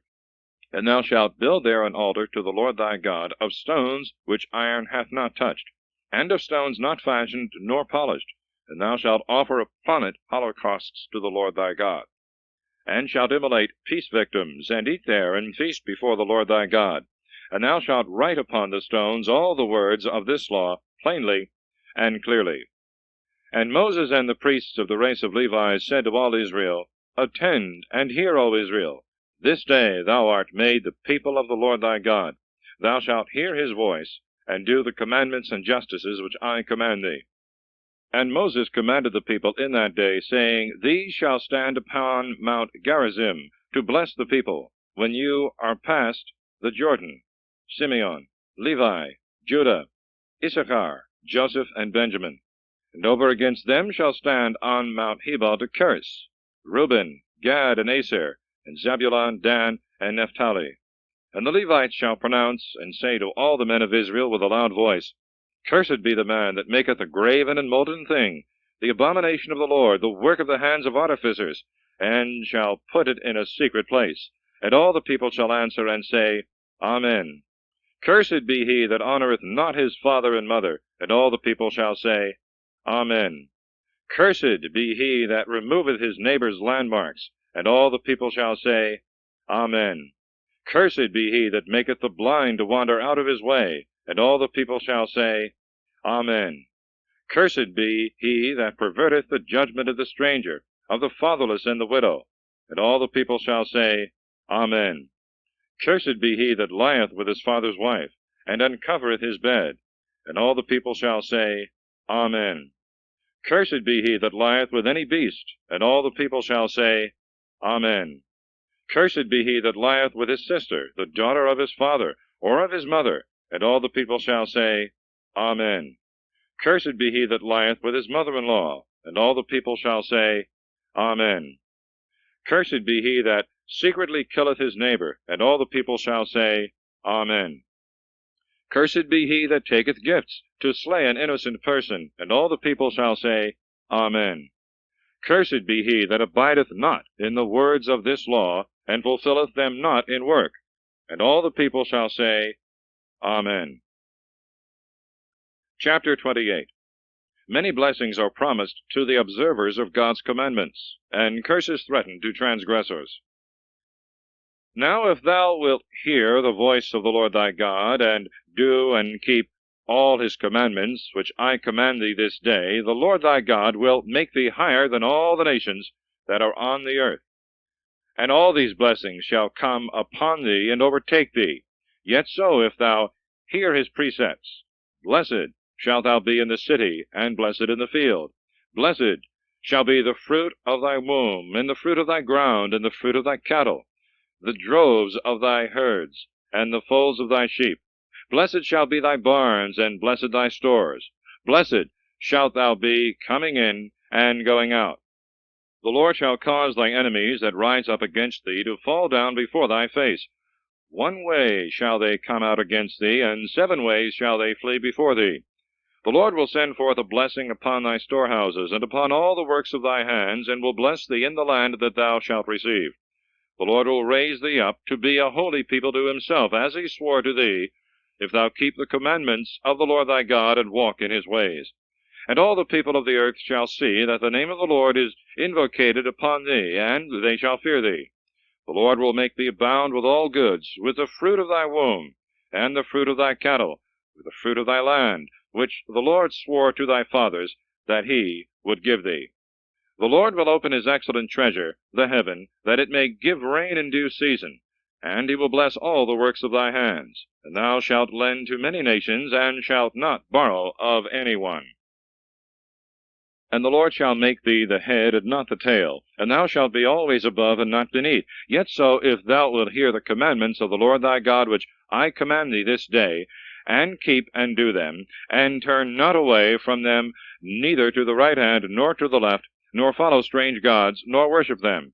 But if thou wilt not hear the voice of the Lord thy God, to keep and to do all his commandments and ceremonies, which I command thee this day, all these curses shall come upon thee, and overtake thee.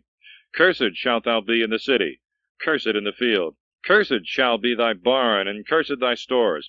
Cursed shall be the fruit of thy womb, and the fruit of thy ground, the herds of thy oxen, and the flocks of thy sheep. Cursed shalt thou be coming in, and cursed going out. The Lord shall send upon thee famine and hunger, and a rebuke upon all the works which thou shalt do, until he consume and destroy thee quickly, for thy most wicked inventions, by which thou hast forsaken me. May the Lord set the pestilence upon thee, until he consume thee out of the land which thou shalt go in to possess. May the Lord afflict thee with miserable want, with a fever, and with cold, with burning, and with heat, and with corrupted air, and with blasting, and pursue thee till thou perish. Be the heaven that is over thee of brass, and the ground thou treadest on of iron. The Lord give thee dust for rain upon thy land, and let ashes come down from heaven upon thee, till thou be consumed. The Lord make thee to fall down before thy enemies. One way mayest thou go out against them, and flee 7 ways, and be scattered throughout all the kingdoms of the earth. And be thy carcass meat for all the fowls of the air, and the beasts of the earth, and be there none to drive them away. The Lord strike thee with the ulcer of Egypt, and the part of thy body by which the dung is cast out, with the scab and with the itch, so that thou canst not be healed. The Lord strike thee with madness, and blindness, and fury of mind.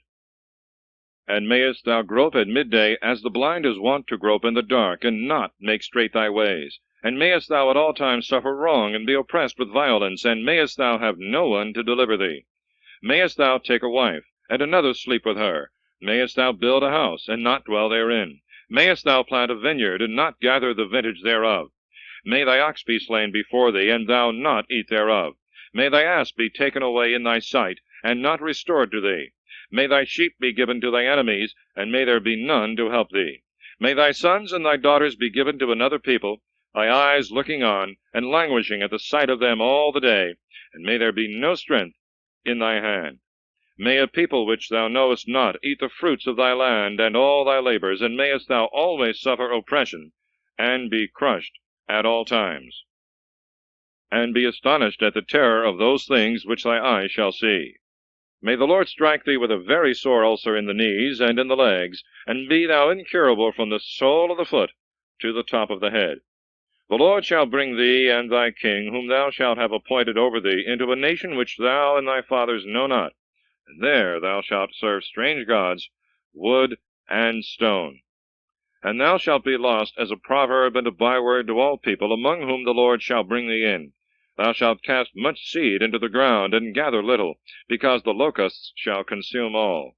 Thou shalt plant a vineyard, and dig it, and shalt not drink the wine, nor gather anything thereof, because it shall be wasted with worms.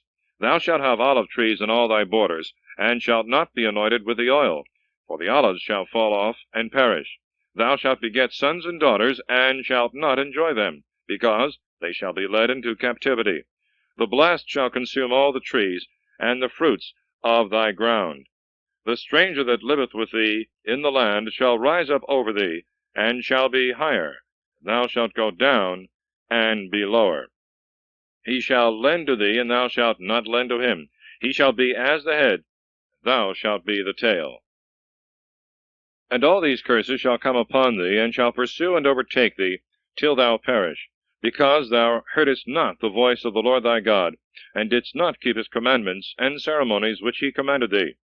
And they shall be as signs and wonders on thee, and on thy seed forever, because thou didst not serve the Lord thy God with joy and gladness of heart, for the abundance of all things. Thou shalt serve thy enemy, whom the Lord will send upon thee, in hunger and thirst and nakedness, and in want of all things, and he shall put an iron yoke upon thy neck, till he consume thee.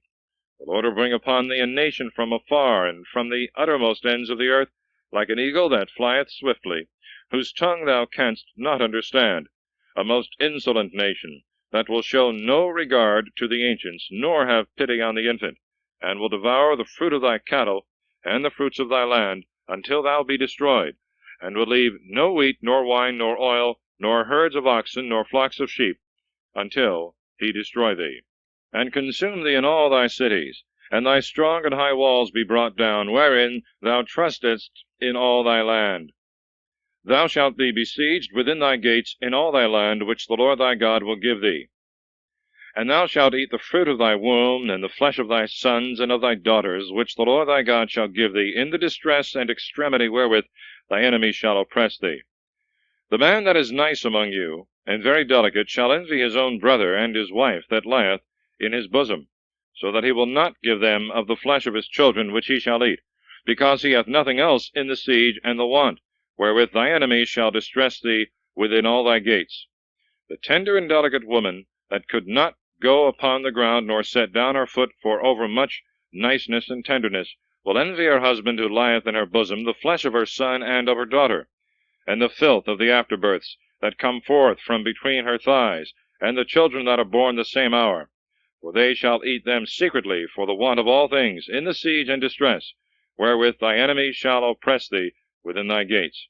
If thou wilt not keep and fulfill all the words of this law that are written in this volume, and fear his glorious and terrible name, that is, the Lord thy God, the Lord shall increase thy plagues, and the plagues of thy seed, plagues great and lasting, infirmities grievous and perpetual. And he shall bring back on thee all the afflictions of Egypt, which thou wast afraid of, and they shall stick fast to thee. Moreover, the Lord will bring upon thee all the diseases and plagues that are not written in the volume of this law, till he consume thee. And ye shall remain few in number, who before were as the stars of heaven for multitude, because thou heardst not the voice of the Lord thy God. And as the Lord rejoiced upon you before doing good to you, and multiplying you, so he shall rejoice destroying and bringing you to naught, so that you shall be taken away from the land which thou shalt go in to possess. The Lord shall scatter thee among all people, from the farthest parts of the earth to the ends thereof, and there thou shalt serve strange gods, which both thou art ignorant of, and thy fathers, wood and stone. Neither shalt thou be quiet even in those nations, nor shall there be any rest for the sole of thy foot. For the Lord will give thee a fearful heart, and languishing eyes, and a soul consumed with pensiveness. And thy life shall be, as it were, hanging before thee. Thou shalt fear night and day, neither shalt thou trust thy life. In the morning thou shalt say, Who will grant me evening? And at evening, Who will grant me morning? For the fearfulness of thy heart, wherewith thou shalt be terrified, and for those things which thou shalt see with thy eyes. The Lord shall bring thee again with ships into Egypt, by the way whereof he said to thee that thou shouldst see it no more. There shalt thou be set to sail to thy enemies for bondmen and bondwomen, and no man shall buy you. Chapter 29. The covenant is solemnly confirmed between God and his people. Threats against those that shall break it. These are the words of the covenant which the Lord commanded Moses to make with the children of Israel in the land of Moab, beside that covenant which he made with them in Horeb. And Moses called all Israel, and said to them, You have seen all the things that the Lord did before you in the land of Egypt to Pharaoh, and to all his servants, and to his whole land, the great temptations which thy eyes have seen, those mighty signs and wonders. And the Lord hath not given you a heart to understand, and eyes to see, and ears that may hear, unto this present day. He hath brought you 40 years through the desert. Your garments are not worn out, neither are the shoes of your feet consumed with age. You have not eaten bread, nor have you drunk wine or strong drink, that you might know that I am the Lord your God. And you came to this place, and Sihon, king of Heshbon, and Og, king of Bashan, came out against us to fight, and we slew them, and took their land, and delivered it for a possession to Reuben and Gad, and the half-tribe of Manasseh. Keep therefore the words of this covenant, and fulfill them, that you may understand all that you do. You all stand this day before the Lord your God, your princes and tribes and ancients and doctors, all the people of Israel, your children and your wives, and the stranger that abideth with thee in the camp, besides the hewers of wood, and them that bring water, that thou mayest pass in the covenant of the Lord thy God, and in the oath which this day the Lord thy God maketh with thee, that he may rise thee up a people to himself, and he may be thy God as he hath spoken to thee, and as he swore to thy fathers, Abraham, Isaac, and Jacob. Neither with you only do I make this covenant, and confirm these oaths, but with all that are present and that are absent. For you know how we dwelt in the land of Egypt, and how we have passed through the midst of nations, and passing through them, you have seen their abominations and filth, that is to say, their idols, wood and stone, silver and gold, which they worship. Lest perhaps there should be among you a man or a woman, a family or a tribe, whose heart is turned away this day from the Lord our God, to go and serve the gods of those nations, and there should be among you a root bringing forth gall and bitterness. And when he shall hear the words of this oath, he should bless himself in his heart, saying, I shall have peace, and will walk on in the naughtiness of my heart, and the drunken may consume the thirsty. And the Lord should not forgive him, but his wrath and jealousy against that man should be exceedingly enkindled at that time. And all the curses that are written in this volume should light upon him, and the Lord should blot out his name from under heaven, and utterly destroy him out of all the tribes of Israel, according to the curses that are contained in the book of this law and covenant. And the following generation shall say, and the children that shall be born hereafter, and the strangers that shall come from afar, seeing the plagues of that land, and the evils wherewith the Lord hath afflicted it, burning it with brimstone, and the heat of salt, so that it cannot be sown any more, nor any green thing grow therein, after the example of the destruction of Sodom and Gomorrah, Admah and Zeboim, which the Lord destroyed in his wrath and indignation. And all the nations shall say, Why hath the Lord done thus to this land? What meaneth this exceeding great heat of his wrath? And they shall answer, Because they forsook the covenant of the Lord, which he made with their fathers when he brought them out of the land of Egypt.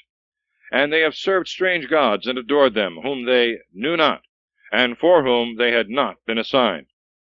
Therefore the wrath of the Lord was kindled against this land, to bring upon it all the curses that are written in this volume. And he hath cast them out of their land in anger and in wrath, and in very great indignation, and hath thrown them into a strange land, as it is seen this day.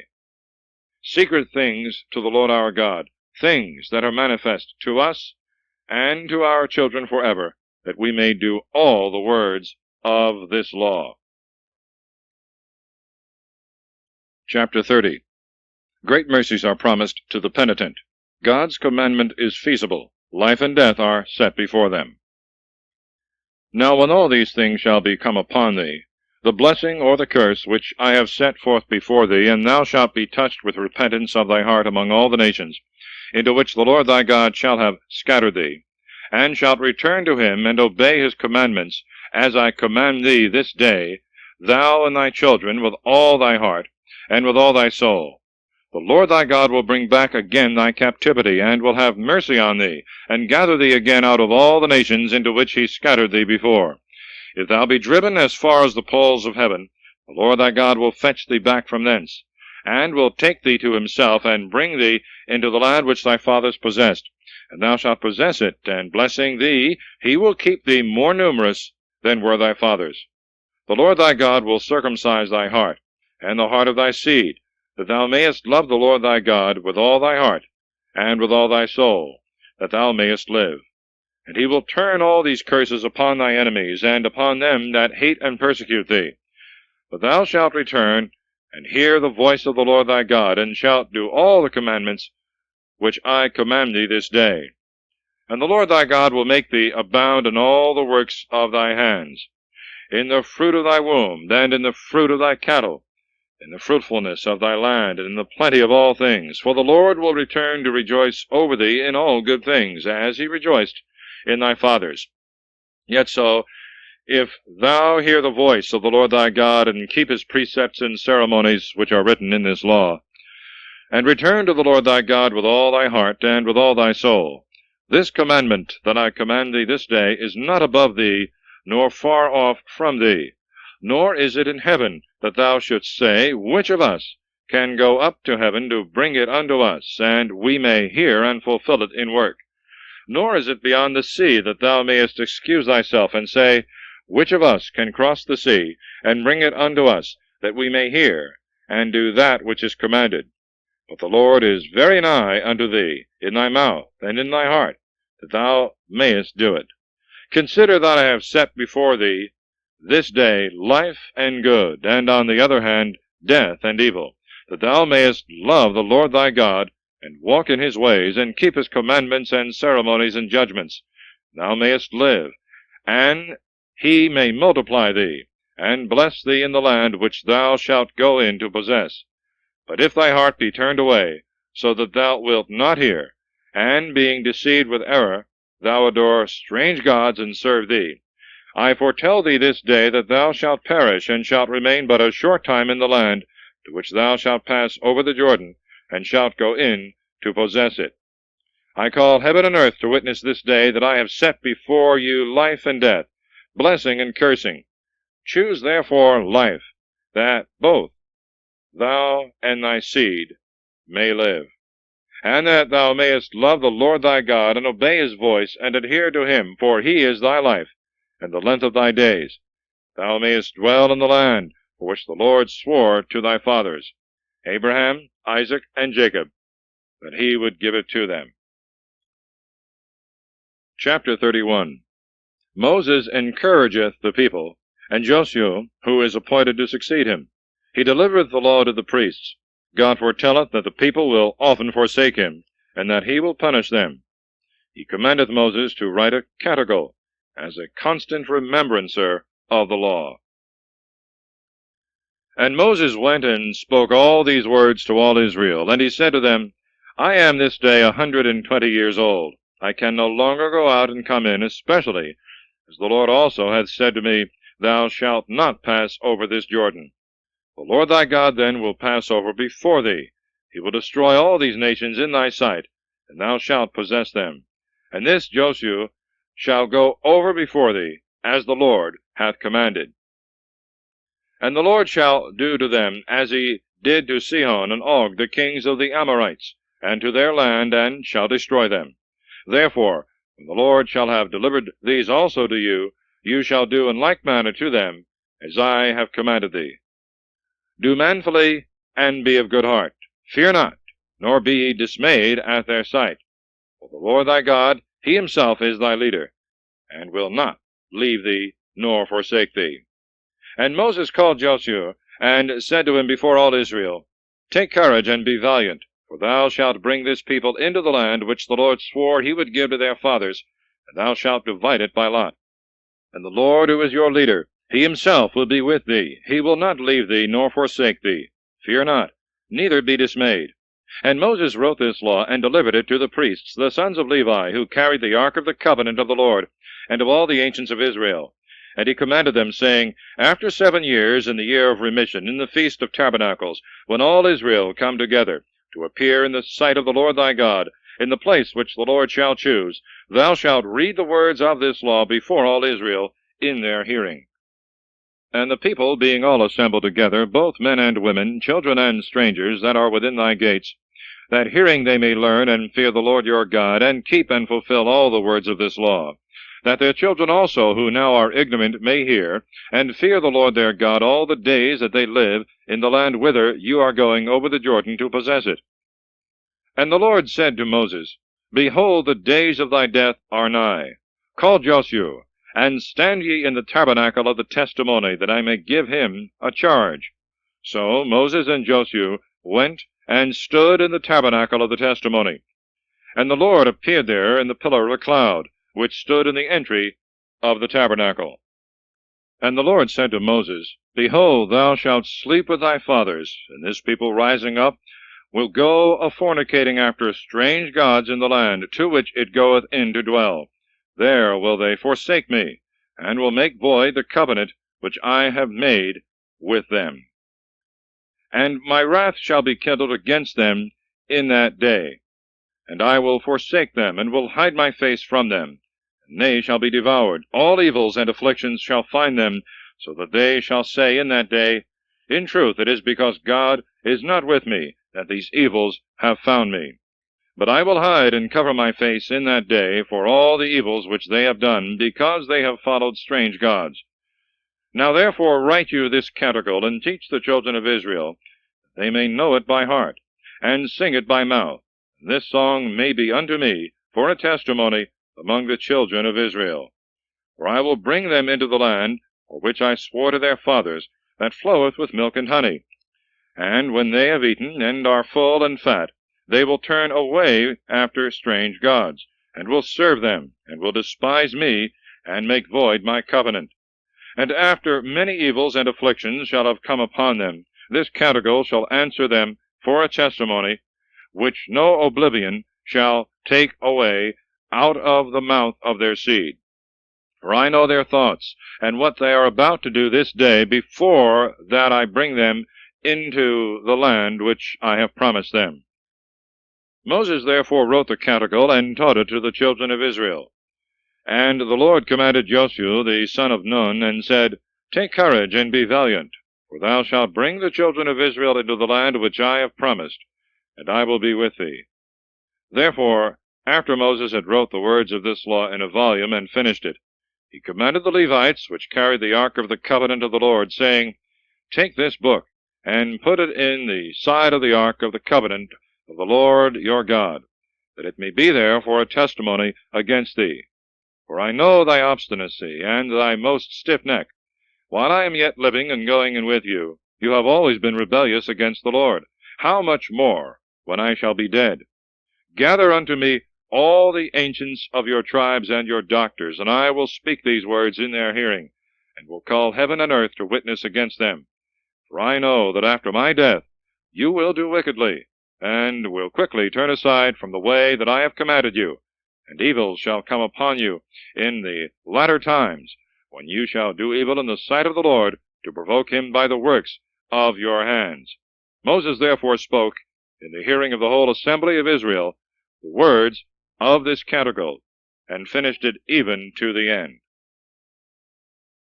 Chapter 32. A canticle for the remembrance of the law.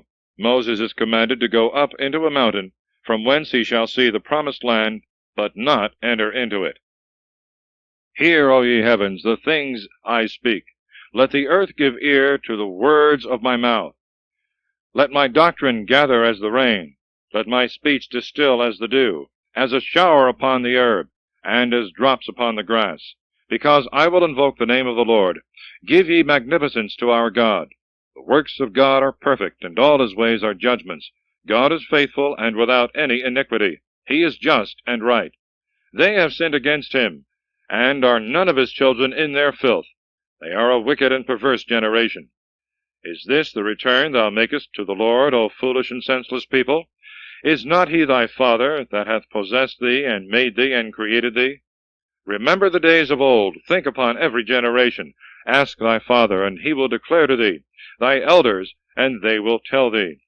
When the Most High divided the nations, when he separated the sons of Adam, he appointed the bounds of people according to the number of the children of Israel. But the Lord's portion is his people, Jacob, the lot of his inheritance. He found him in a desert land, in a place of horror, and a vast wilderness. He led him about, and taught him, and he kept him as the apple of his eye, as the eagle enticing her young to fly, and hovering over them, he spread his wings, and hath taken him, and carried him on his shoulders. The Lord alone was his leader, and there was no strange god with him. He set him upon high land, that he might eat the fruits of the fields, that he might suck honey out of the rock, and oil out of the hardest stone, butter of the herd, and milk of the sheep with the fat of lambs, and of the rams of the breed of Basan, and goats with the marrow of wheat, and might drink the purest blood of the grape. The beloved grew fat and kicked. He grew fat and thick and gross. He forsook God who made him, and departed from God his Savior. They provoked him by strange gods, and stirred him up to anger with their abominations.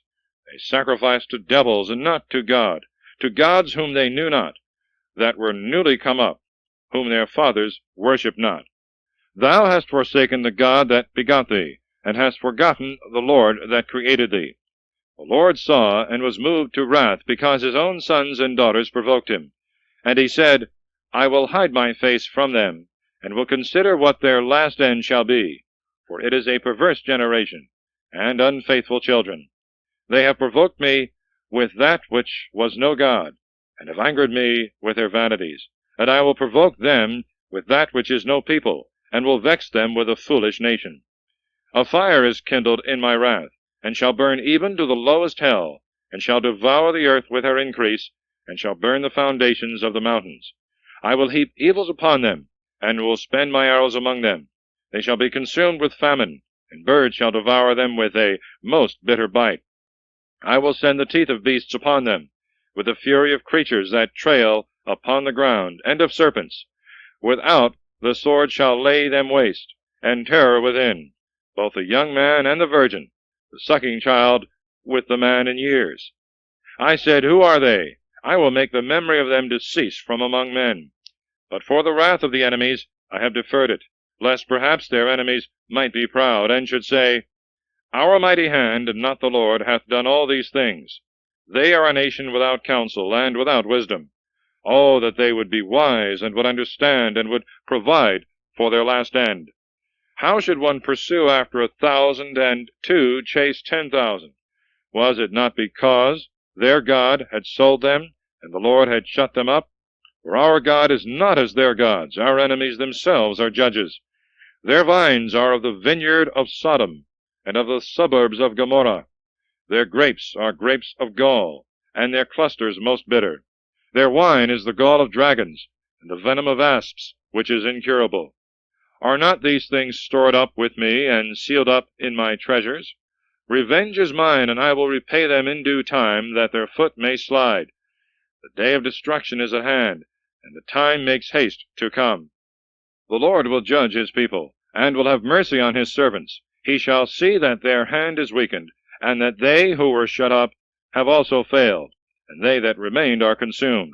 And he shall say, Where are their gods, in whom they trusted, of whose victims they ate the fat, and drank the wine of their drink offerings? Let them arise and help you, and protect you in your distress. See ye that I alone am, and there is no other God besides me. I will kill, and I will make to live. I will strike, and I will heal, and there is none that can deliver out of my hand. I will lift up my hand to heaven, and I will say, I live forever. If I shall whet my sword as the lightning, and my hand take hold on judgment, I will render vengeance to my enemies, and repay them that hate me. I will make my arrows drunk with blood, and my sword shall devour flesh, of the blood of the slain, of the captivity, of the bare head of the enemies. Praise his people, ye nations, for he will revenge the blood of his servants, and will render vengeance to their enemies, and he will be merciful to the land of his people.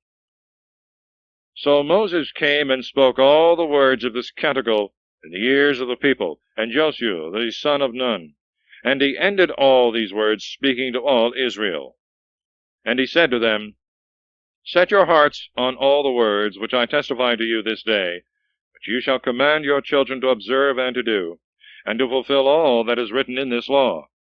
For they are not commanded you in vain, but that every one should live in them, and that doing them you may continue a long time in the land whither you are going over the Jordan to possess it.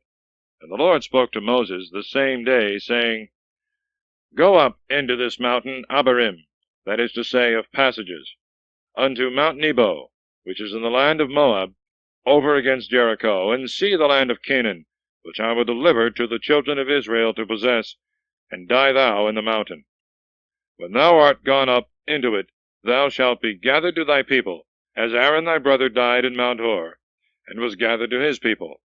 Because you trespassed against me in the midst of the children of Israel, at the waters of contradiction in Kadesh of the desert of Sin, and you did not sanctify me among the children of Israel. Thou shalt see the land before thee, which I will give to the children of Israel, but thou shalt not enter into it. Chapter 33. Moses before his death blesseth the tribes of Israel. This is the blessing wherewith the man of God Moses blessed the children of Israel before his death. And he said, The Lord came from Sinai, and from Seir he rose up to us. He hath appeared from Mount Paran, and with him thousands of saints. In his right hand a fiery law. He hath loved the people, all the saints are in his hand, and they that approach to his feet shall receive of his doctrine. Moses commanded us a law, the inheritance of the multitude of Jacob. He shall be king with the most right, the princes of the people being assembled with the tribes of Israel. Let Reuben live and not die, and he be small in number. This is the blessing of Judah. Hear, O Lord, the voice of Judah, and bring him in unto his people. His hands shall fight for him, and he shall be his helper against his enemies. To Levi also he said, Thy perfection and thy doctrine be to thy holy man, whom thou hast proved in the temptation, and judged at the waters of contradiction, who hath said to his father and to his mother, I do not know you, and to his brethren, I know you not, and their own children they have not known. These have kept thy word, and observed thy covenant. Thy judgments, O Jacob, and thy law, O Israel. They shall put incense in thy wrath, and holocaust upon thy altar. Bless, O Lord, his strength, and receive the works of his hands. Strike the backs of his enemies, and let not them that hate him rise. And to Benjamin he said, The best beloved of the Lord shall dwell confidently in him. As in a bride chamber shall he abide all the day long, and between his shoulders shall be rest.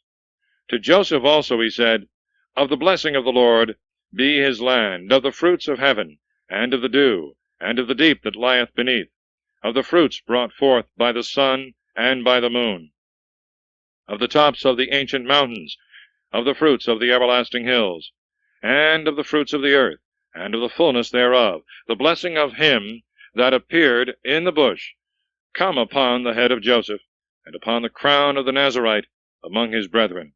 His beauty as of the firstling of a bullock, his horns as the horns of a rhinoceros. With them shall he push the nations even to the ends of the earth. These are the multitudes of Ephraim, and these are the thousands of Manasseh. And to Zebulun he said, Rejoice, O Zebulun, in thy going out, and Issachar in thy tabernacles. They shall call the people to the mountain. There shall they sacrifice the victims of justice, who shall suck as milk the abundance of the sea, and the hidden treasures of the sands. And to Gad he said, Blessed be Gad in his breadth. He hath rested as a lion, and hath seized upon the arm and the top of the head. And he saw his preeminence, that in his portion the teacher was laid up, who was with the princes of the people, and did the justices of the Lord and his judgment with Israel. To Dan also he said, Dan is a young lion, he shall flow plentifully from Basan. And to Naphtali he said, Naphtali shall enjoy abundance, and shall be full of the blessings of the Lord. He shall possess the sea and the south. To Aser also he said, Let Aser be blessed with children, let him be acceptable to his brethren, and let him dip his foot in oil. His shoes shall be iron and brass, as the days of thy youth, so also shall thy old age be. There is no other God like the God of the rightest. He that is mounted upon the heaven is thy helper. By his magnificence the clouds run hither and thither. His dwelling is above, and underneath are the everlasting arms. He shall cast out the enemy from before thee, and shall say, Be thou brought to naught. Israel shall dwell in safety and alone, the eye of Jacob in a land of corn and wine, and the heavens shall be misty with dew. Blessed art thou, Israel, who is like to thee, O people, that art saved by the Lord, the shield of thy help, and the sword of thy glory. Thy enemies shall deny thee, and thou shalt tread upon their necks. Chapter 34. Moses seeth the promised land, but is not suffered to go into it. He dieth at the age of 120 years. God burieth his body secretly, and all Israel mourn for him 30 days. Joshua, replenished by imposition of Moses' hands with the Spirit of God, succeedeth. But Moses, for his special familiarity with God, and for most wonderful miracles, is commended above all other prophets. Then Moses went up from the plains of Moab upon Mount Nebo to the top of Phasgah, over against Jericho, and the Lord showed him all the land of Galaad, as far as Dan, and all Naphtali, and the land of Ephraim and Manasseh, and all the land of Judah, unto the furthermost sea, and the south part, and the breadth of the plains of Jericho, the city of palm trees, as far as Segor. And the Lord said to him, This is the land for which I swore to Abraham, Isaac, and Jacob, saying, I will give it to thy seed. Thou hast seen it with thy eyes, and shalt not pass over to it. And Moses, the servant of the Lord, died there, in the land of Moab, by the commandment of the Lord. And he buried him in the valley of the land of Moab, over against Fogor, and no man hath known of his sepulchre until this present day. Moses was 120 years old when he died. His eye was not dim, neither were his teeth moved.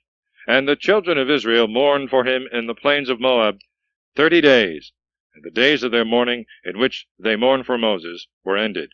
And Joshua the son of Nun was filled with the spirit of wisdom, because Moses had laid his hands upon him.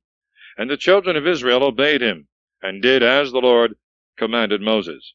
And there arose no more a prophet in Israel like unto Moses, whom the Lord knew face to face, in all the signs and wonders which he sent by him to do in the land of Egypt to Pharaoh, and of all his servants, and to his whole land, and all the mighty hand and great miracles which Moses did before all Israel.